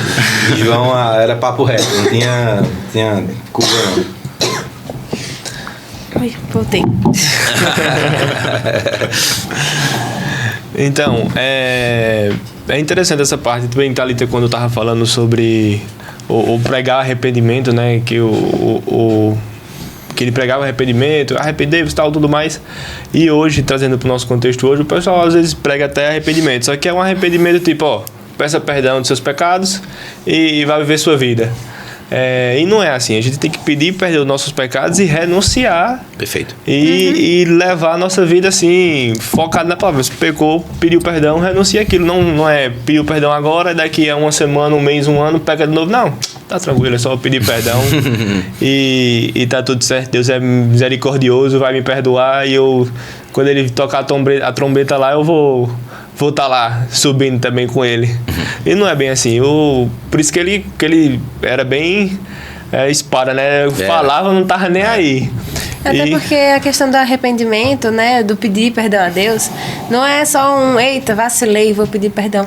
Mas o pedir perdão a Deus, ele consiste em você reconhecer o quanto você é pecador, o quanto você precisa fazer como o João falou, que ele cresça ou diminua, que eu abra mão de mim e que eu dê lugar ao Espírito. E o pedir perdão a Deus tem que ser justamente esse lugar do arrependimento, mudança de atitude, não só as palavras. E não, né? Só um remorso, né, que você teve ali. Eu fiquei triste porque pequei. Sim, mas mudar de atitude e buscar a Deus. Porque o arrependimento, ele nos coloca na condição que Deus sempre desejou para nós, que é um lugar onde os meus méritos não são contados.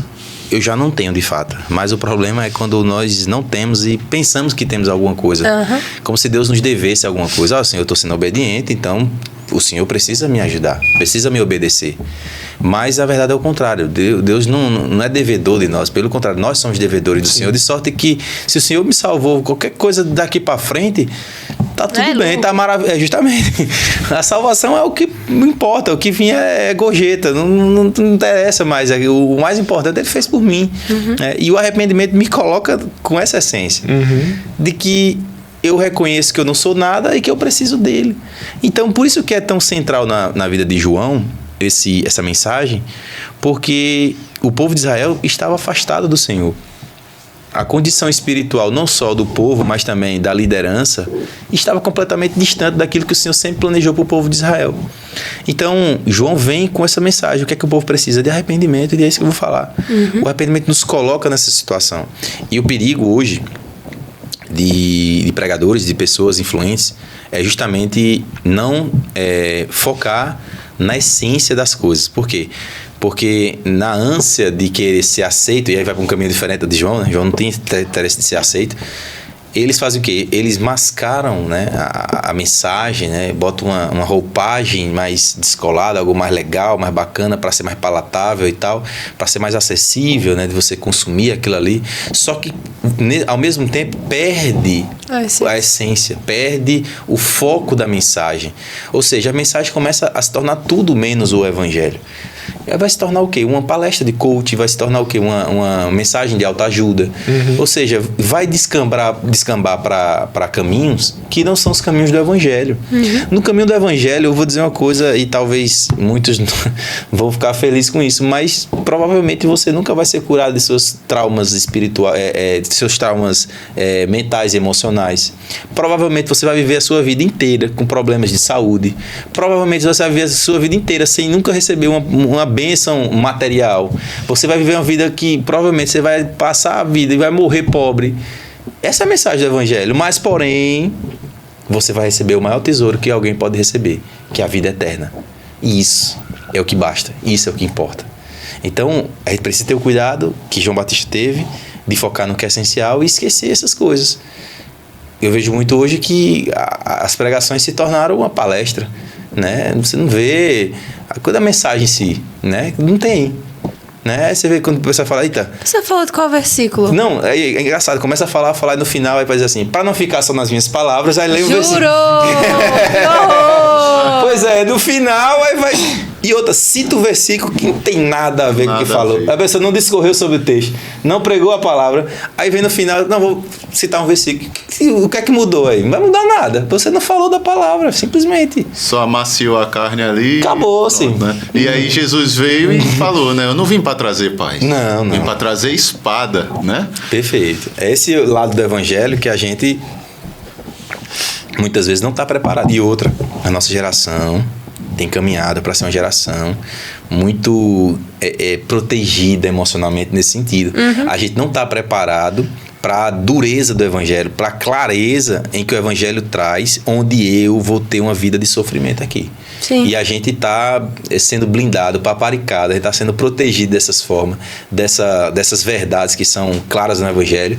E, infelizmente, muitos têm mentido para os seus públicos, dizendo coisas que o evangelho não promete.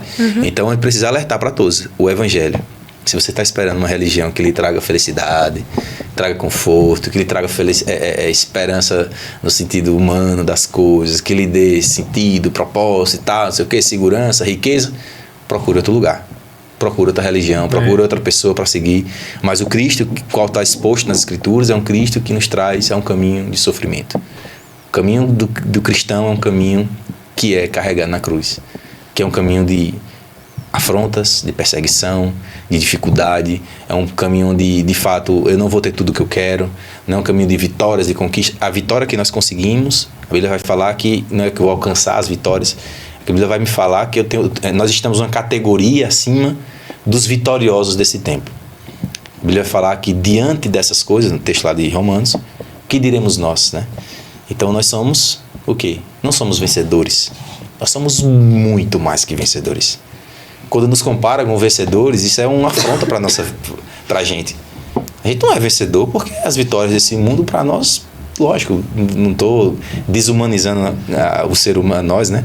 Mas eu digo assim que em termos de importância das coisas, né? De prioridades, a vitória na cruz de Cristo que nos trouxe salvação é a benção que a gente deve se apegar.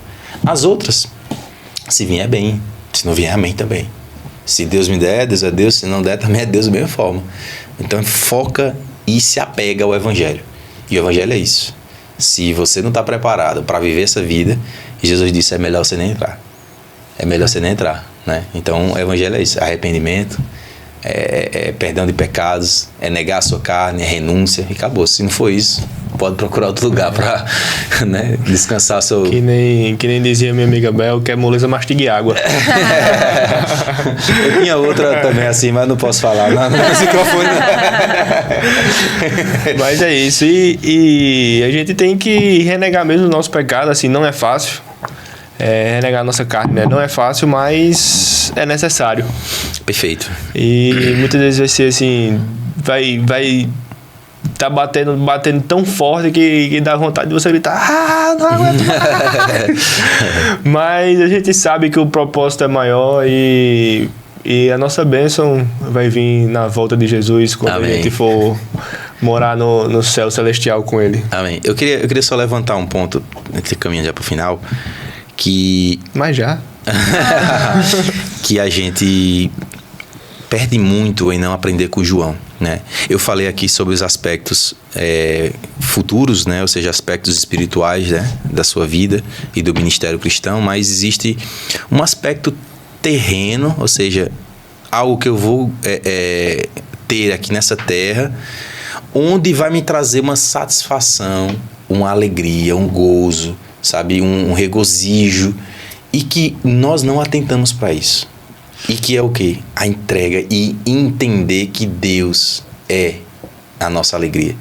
Se regozijar no Senhor, se alegrar, sabe? Ter uma vida, como é que eu posso dizer? De satisfação em Deus.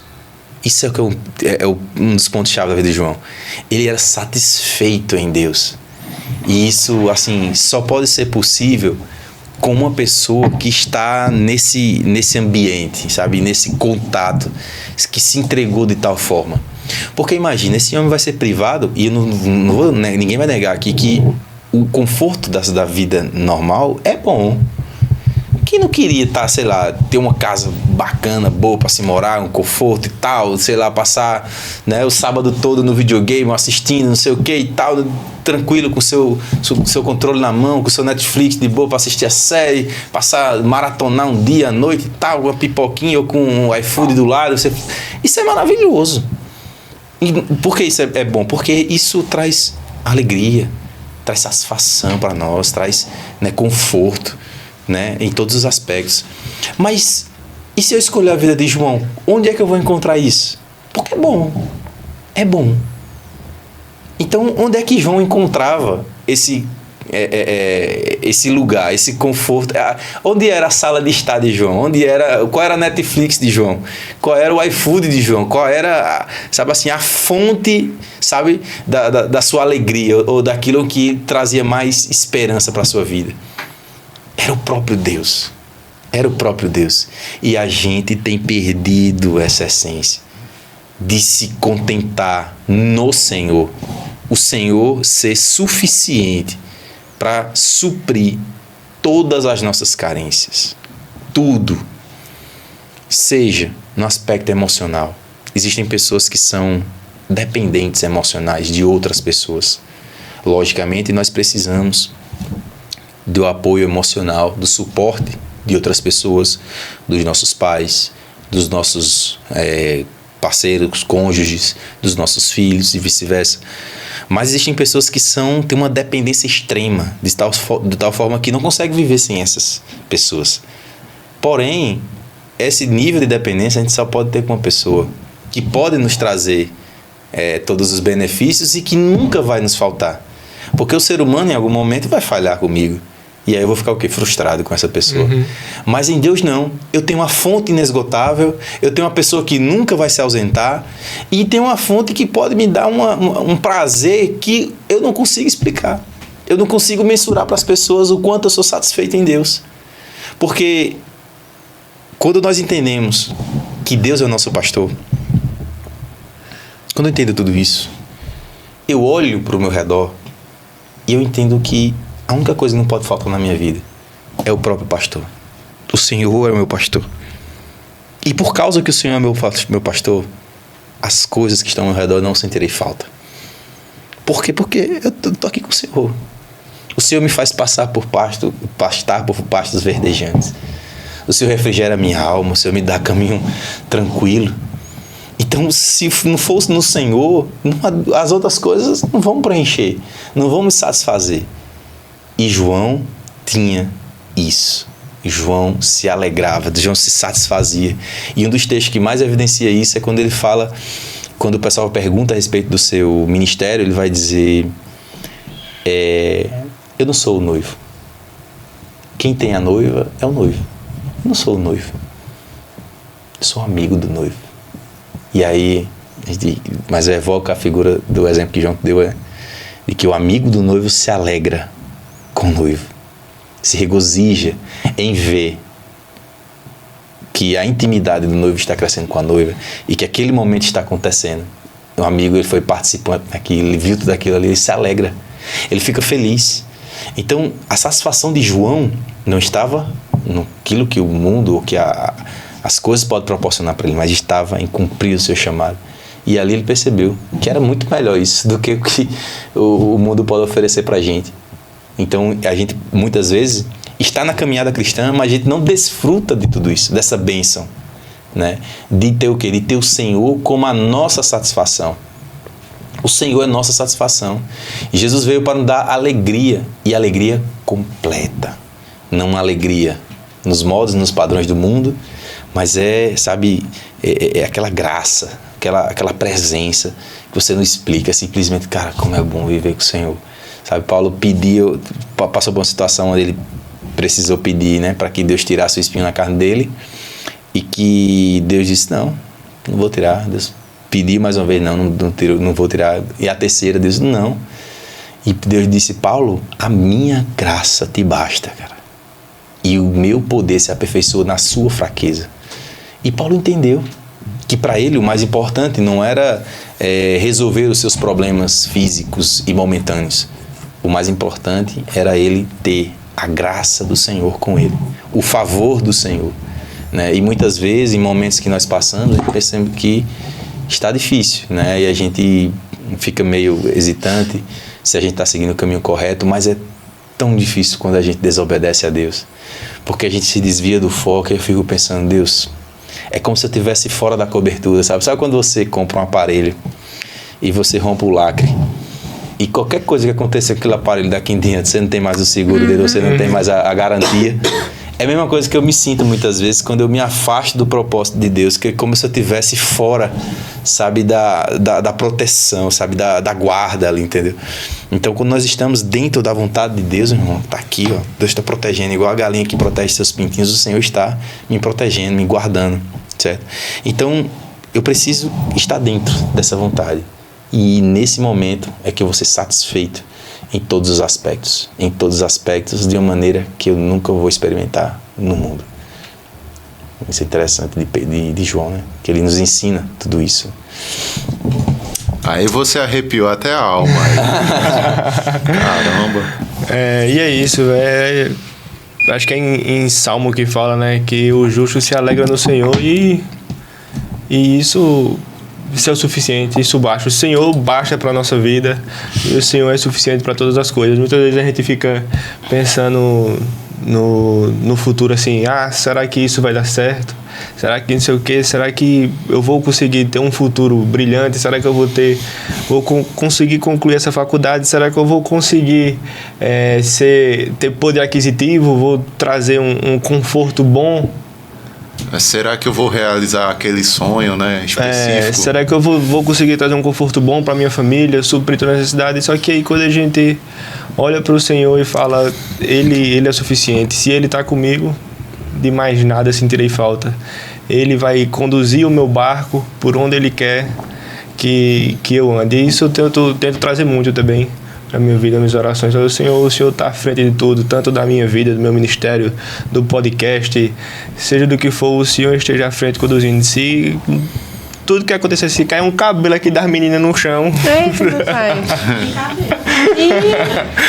seja, só simbolizando, seja o Senhor à frente. Se um convidado faltar, se acontecer alguma coisa, seja o Senhor à frente, tomando conta de todas as coisas, porque de nada eu quero ter o controle. E somente passar para ti, porque se eu controlar, não vou controlar nem controlar meu carro de vez em quando, controlar a minha vida. Amém. Antes da gente se encaminhar para o final, eu queria ouvir mais ainda. Eu queria ouvir sobre João Batista quando ele encontra Jesus, lá quando vai batizar Jesus. Sim, é verdade. Você pode falar, mas... Tem tempo aí, produção, tem tempo. Vai-se embora, bora.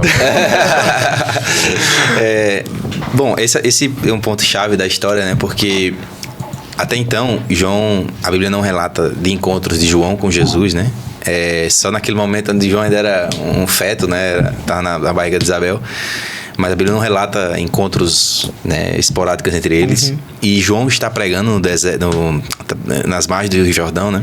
Pregando a respeito do arrependimento, né? Da necessidade das pessoas se batizarem. E eu fico imaginando, né? E falando na outro episódio a gente falou sobre parábolas, né? E de se colocar, né? No evento em si, né?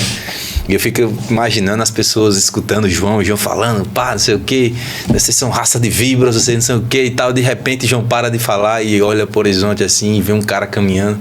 E as pessoas, o que foi, João? O que tá acontecendo? O que tá rolando? O que aconteceu com ele? Paralisou ele, o homem, ficou mudo. De repente, né, ele olha lá e diz, lá vem o Cordeiro de Deus, que tira o pecado do mundo. Então, você imagina o nível que João estava de olhar para tudo isso aí, ele já enxergar em Cristo Jesus ali a completude, né? Ou seja, o desfecho do seu ministério.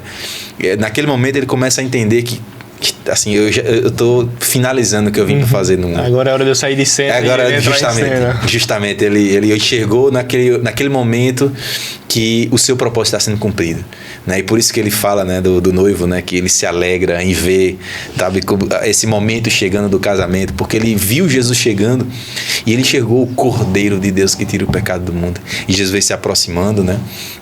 É engraçado essa parte, porque quando Jesus pede para ser batizado, né, ele toma um susto. Como é a história? Para o bom e velho português. Como é, amigo? Como é a história? Tirinho. Então ele pergunta e fica surpreso dessa proposta de Jesus. Cara, como é que eu vou batizar o Senhor? Na verdade, é o Senhor que precisa me batizar. Né? E ali o pessoal percebe que em nenhum momento João ele tem essa ambição. E essa postura de, como é que eu posso dizer? De reconhecimento de uma autoridade acima dele, né? E as autoridades correntes do tempo, pelo contrário, João tinha completo desprezo, não é desprezo, né? Já só chamou confronto. Era a palavra mais doce que ele chamou, foi de raça de víbora, sabe? Não tinha fariseu, não tinha sacerdote, pois não tinha rei, o bicho batia mesmo, tava nem aí. Pois é, e as pessoas olharam João, essa mudança repentina, né? Esse reconhecimento dele, o pessoal olhou, cara, quem é esse camarada aqui, João? Simplesmente tá, como a gente vai, pagando pau, né? Se dobrando, se curvando, né? E aí João vai explicar, é sobre ele. É sobre ele, tudo que eu tenho dito, tudo que eu tenho feito, é sobre esse cidadão aqui. Então, eu não sou digno. O Senhor está pedindo para eu me batizar, mas na verdade eu preciso ser batizado pelo Senhor, porque eu não sou digno nem de desatar as correias da tua sandália, né? Então, o que é que eu preciso fazer? Não, João, tenha calma. Vamos fazer assim, porque está escrito para ser feito dessa forma. Vamos fazer. João aceita, tudo bem, vamos fazer. E aquele momento ali do batismo, né? Vemos uma cena, sabe, bem marcante no ministério, tanto de João como de Jesus, né? Que é a iniciação, de fato, do ministério em si de Cristo. Através da visão, e aí a gente tem esse simbolismo, onde João prepara o caminho, né? Aquele simbolismo que eu dei da pavimentação de um caminho. João preparou e já está chegando agora o homem do asfalto agora. E terminei, acabou. O cara vai começar o ministério dele. E aqui eu estou feliz. Porque eu cumpri, eu me preparei, e isso a gente fala de tempo, né, de ministério, eu me preparei durante 30 anos para esse momento. Ele já chegou. E agora eu vou só acompanhar, vou só, né, daqui acompanhar a alegria, ver, enxergar o seu crescimento, entendeu? E aí Jesus naquele momento teve a questão da descida do Espírito Santo, né, a voz do céu que desceu e todo mundo escutou, né, e tal, mas esse encontro foi marcante demais para João, porque ali ele percebeu que o seu ministério estava chegando ao fim. Ali ele percebeu que tudo que ele tinha feito, tudo que ele tinha vivido, aqui não imaginemos nós, né? Thalita tem quantos anos, Thalita? 21, tá? Pedro tem quanto? 23. 40. Não, 24. 23. Nem eu sei mais minha idade, tá vendo? Com a skin de 23 de casamento. Rapaz, estamos escolhendo ao vivo. E aí você imagina. Tenho 24. Tá escondendo a idade. É porque Bel, ela é um ano mais velha do que eu. Aí ela já chegou 31. nos 25. Ela já chegou nos 25. Aí eu vou chegar ainda nos 25, entendeu? Ela tá indo pros 26 já. Ah, tô ligado. Tá quase idosa. Ele só quis te expor de graça. Me esculhambaram, tem que esculhambar alguém também. Só uma ofensa gratuita. Por isso que fica a moleta ali do lado dela. Eita, meu Deus.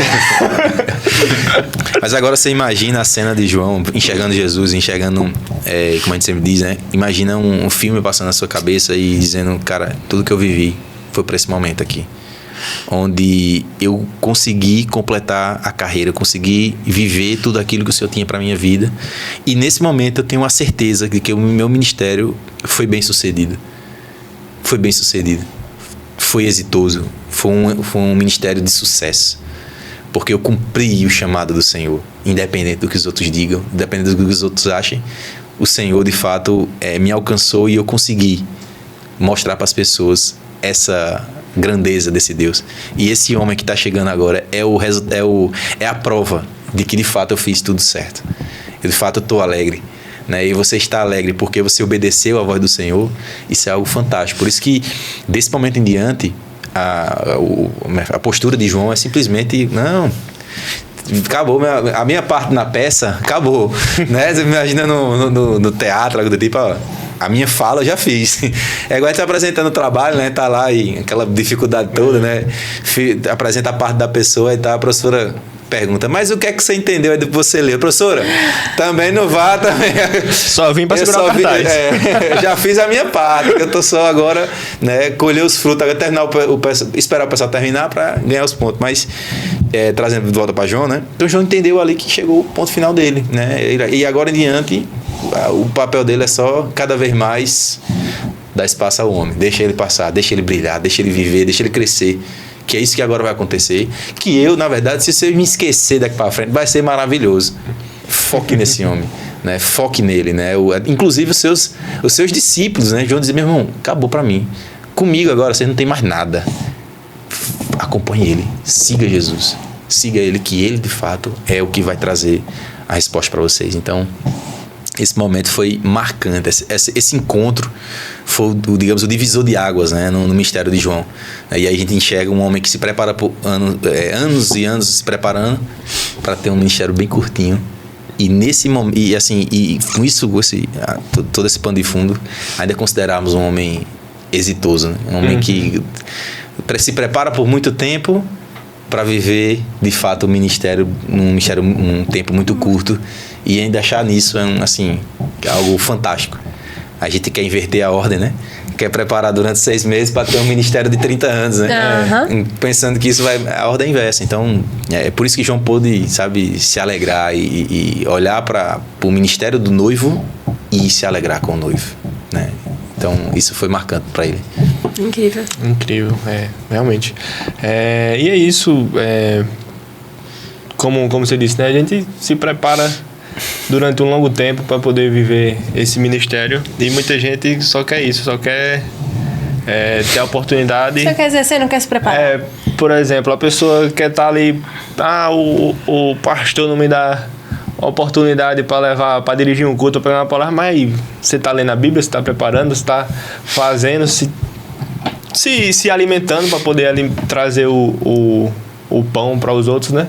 E esse foi João, né? Se alimentou lá, se preparou no deserto, viveu no deserto trabalhando e acabou fazendo o que fez. E lá naquela época não tinha os holofotes para ele, não tinha o palco, né? Só que hoje ele está aí, escrito na Bíblia, está marcado na história, e sua história vem reverberando há mais de 2000 anos aí, que até hoje a gente está falando sobre ele. Homem, né? Tá falando do homem. Eu não poderia finalizar sem antes mencionar que, apesar dessa grandeza, apesar de ser um homem distinto completamente dos outros, né? Ele também, juntamente conosco, teve seus momentos de dúvida. Teve seus momentos em que ele duvidou do propósito do Senhor. Teve um momento em que ele, por um instante, não estava seguro se o que ele estava seguindo era de fato a verdade, ou era de fato o que Deus queria para a vida dele. Então, João, ele mostra sua humanidade em vários aspectos, e a gente precisa aprender com ele. É muito bom falar das virtudes, mas inclusive entender que ele também passou por momentos de dúvida, momento em que ele duvidou da sua fé, duvidou do ministério de Cristo. Quando João está preso, João pede para uns amigos seus, e era até Cristo Jesus, perguntar se ele de fato é o Cristo, ou ele teria que esperar outro. Olha que loucura. Tudo que ele tinha vivido até então, para chegar nesse momento e ele duvidar, perguntar a Jesus, Jesus, é tu mesmo que era para vir, ou a gente vai ter que esperar outro, né? Então, João passou por esse momento também. Então a gente percebe a humanidade desse homem vindo à tona, assim, de a gente entender que as dúvidas que vêm sobre as nossas vidas, acerca do nosso ministério, acerca de tudo que vem, é algo normal, é algo humano. A gente não tem o domínio sobre isso. É normal e natural. Então Jesus entendeu, olha a loucura de Jesus. Jesus não usou palavras eloquentes. Tipo, Jesus, olha, e naquele instante a Bíblia vai dizer que Jesus cura muitas pessoas, expulsa muitos demônios e começa a expor o evangelho. E ele diz, olha, então diz a João o seguinte, que os coxos andam, os espíritos imundos são expulsos, os cegos veem, os surdos ouvem. A resposta de Jesus não quis, sabe, debater algo do tipo, diz, olha, vai falar para João que as coisas estão sendo feitas. E quando aquelas pessoas saem da presença de Jesus e vai levar a mensagem para João, a resposta, Jesus olha para a sua multidão, a sua plateia, que pode ter ficado, você imagina a visão que eles tinham de João, e agora chega essas pessoas duvidando de Jesus. E eles ficam, mas João não era aquele que estava falando a respeito de Jesus? Não era aquele cara que era intrépido, que falava da verdade, que não tinha dúvida daquele cara? Oxe, João Batista tá duvidando. Oxe, por que isso? Por quê? Então a multidão pode ter pensado isso. Se ele tá duvidando, né? Imagina. Ficar com o pé atrás também. Pois é, então João tá fazendo isso, mas a pessoa poderia ter uma imagem negativa de João naquele momento, né? Quando aquelas pessoas, os discípulos de João voltam para trazer a mensagem para ele que Cristo mandou, e aí Jesus tem que dar com a multidão de novo, que fica, imagina, aquela aceitação, né?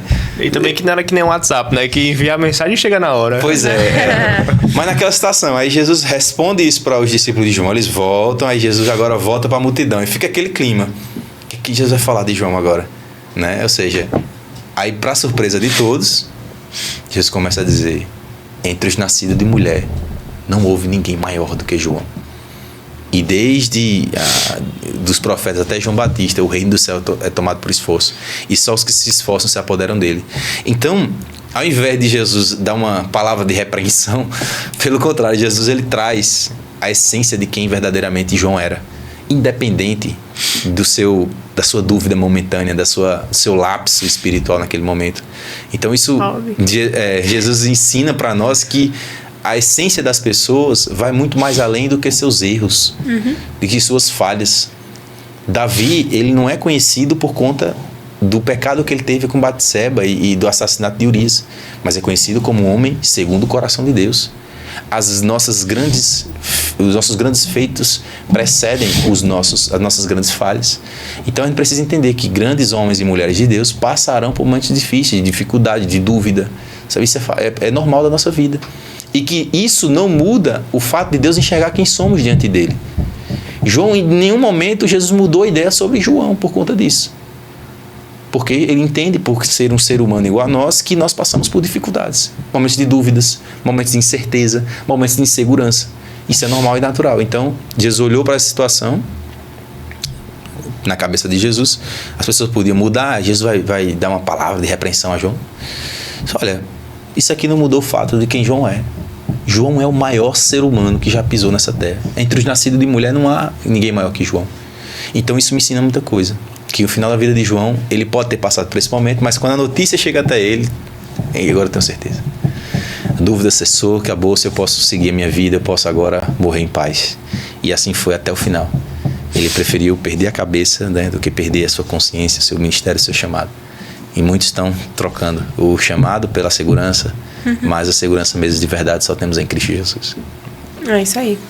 Eu queria, antes da gente se despedir, vou roubar esse tipo de coisa que a gente faz dos episódios tradicionais, um conselho para quem está assistindo, para que a gente possa também viver uma vida entregue ao chamado de Deus e sempre apontando para Cristo, assim como João Batista fez. Qual é o conselho que você daria para a gente viver essa vida? O conselho é de nós buscarmos a todo instante, de todas as formas, a vida no deserto. Enxergar o deserto como algo que não é simplesmente algo passageiro ou algo que eu vou viver por um período apenas. E enxergar o deserto não no sentido de dor, de sofrimento, mas o lugar da intimidade com Deus. O lugar da presença. O lugar onde eu e Deus somos um só. O lugar onde eu tenho um encontro contínuo com o Senhor. Não há interrupções. Não há pessoas que possam me atrapalhar. Não há pessoas que possam impedir esse acesso e esse contato. A intimidade com Deus, a busca incessante por essa, sabe, por esse encontro que é o deserto. No deserto ninguém me vê.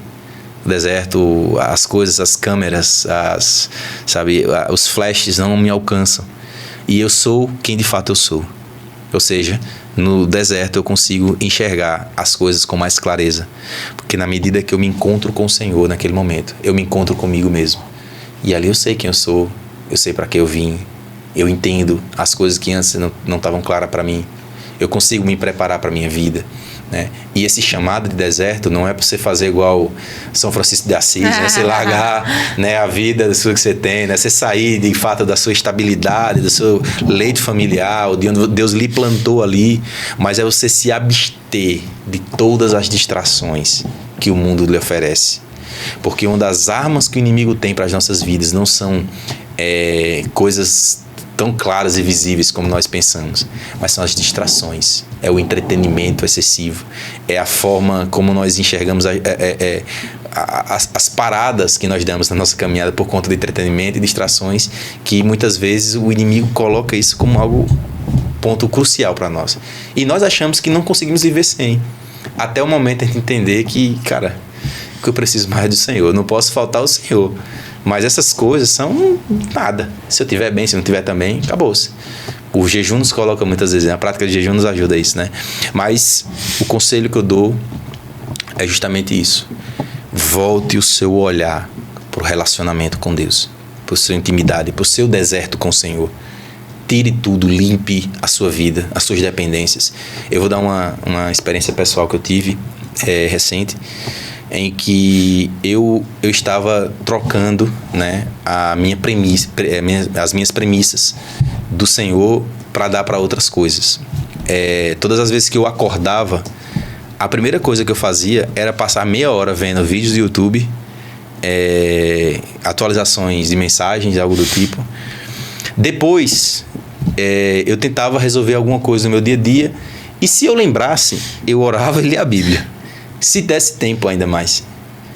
Então, eu decidi que isso não estava me trazendo um benefício para mim. Pelo contrário, estava me afastando do propósito do Senhor. Então, eu decidi que eu, de fato, vou dar o meu melhor para o Senhor. As minhas premissas é dele. Porque o Senhor não quer simplesmente as ações, as grandezas das obras minhas. Deus quer o coração. Se você que está dando... Deus, antes de olhar a sua oferta, olha o seu coração. É o seu melhor? É aquilo que você tem de melhor? Então, quero. Eu vou aceitar a sua oferta. Por mais que aparentemente é pouco, a dracma ou as 2 moedinhas da viúva, né, isso é pouco aos nossos olhos, mas Deus olhou o coração. É tudo que você tem? É o seu melhor? É isso que eu quero. Então, eu passei por isso e depois eu tive que voltar para o meu deserto. O celular eu só vou pegar, sei lá, 1 hora depois que eu acordei, depois que eu tomei café, depois que eu orei, depois que eu louvei ao Senhor, porque isso é entregar o melhor e isso é voltar para o deserto, isso é entender o seu momento de intimidade com o Senhor. Ah, mas eu acordo muito cedo, eu trabalho muito cedo. Acordo mais um pouco cedo. Tem esse momento, dê o seu melhor. Se você acha que o seu tempo melhor é de manhã, ou de meio-dia, ou à tarde, ou à noite, dê esse melhor para o Senhor.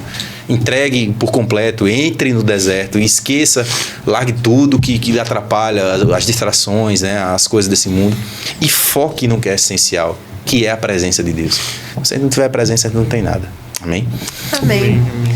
É isso aí. E é isso aí, agradecer novamente a Janderson pela terceira Janderson, vez aqui com a gente, aqui compartilhando com a gente. Suas experiências. Eu que sou grato. Seus estudos aqui com a gente. Todos os 3 episódios foi uma bênção de verdade.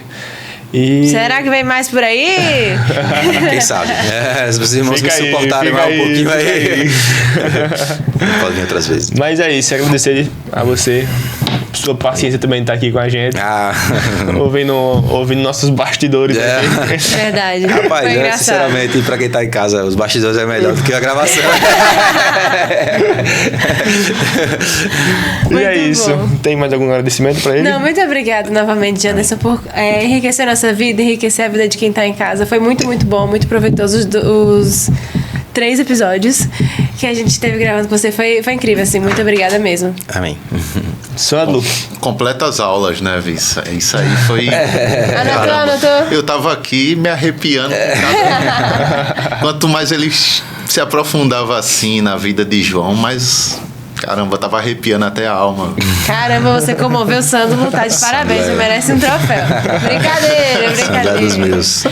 Mas enfim, veja só, Pedro, você tá vendo aquela pessoa que está bem sentada bem ali, ó? Exatamente. Ali. Você sabia? Aponta de novo, que aí... Você. Você. Nós estamos te vendo. Você que ainda não deu like neste vídeo, deixa o like, se inscreva no nosso canal e nos ajude a levar essa palavra, esse conteúdo feito com propósito, essa aula sobre a vida de João Batista para mais pessoas. Então, dá o link. Dá o link. Ei, aula dá o de link graça, também. viu? Pega o link e compartilha, né? Pega o link e compartilha. Dá pra alguém esse link aí. Dá um like nesse vídeo, se inscreva no canal e mande esse vídeo pra alguém. E não somente o episódio completo, mas nós teremos ao longo da semana vários cortes nas nossas redes sociais. Porque nós estamos presentes aonde, Pedro? Não somente no YouTube, mas também no Spotify, no Instagram e no TikTok. Onde você procurar, a gente vai estar lá. Então Olha. envia os vídeos que a gente posta lá pra abençoar a vida de mais pessoas. Nos ajude a compartilhar essa mensagem. Muito obrigada aos patrocinadores. Muito obrigada a você que acredita nesse projeto, que nos apoia, que nos incentiva. Obrigada a Janderson, porque esteve com a gente aqui hoje. Obrigada pela equipe que tá aqui, cansada, mas tá aqui. Obrigada por Maria, Raniel, umas crianças que estão ali. Está todo mundo aqui. E é isso aí. Glória a Deus por todas as coisas. Mais alguma Isso coisa? aí. Não, somente agradecer a quem esteve aqui assistindo, que se inscreveu no canal, deixou o like, compartilhou com o amiguinho. E é isso. Vamos dar tchau ao nosso helicóptero que fica lá em cima. A gente se encontra semana que vem às 19 horas aqui no canal. Tchau, Valeu, galera. galera. Até semana que vem.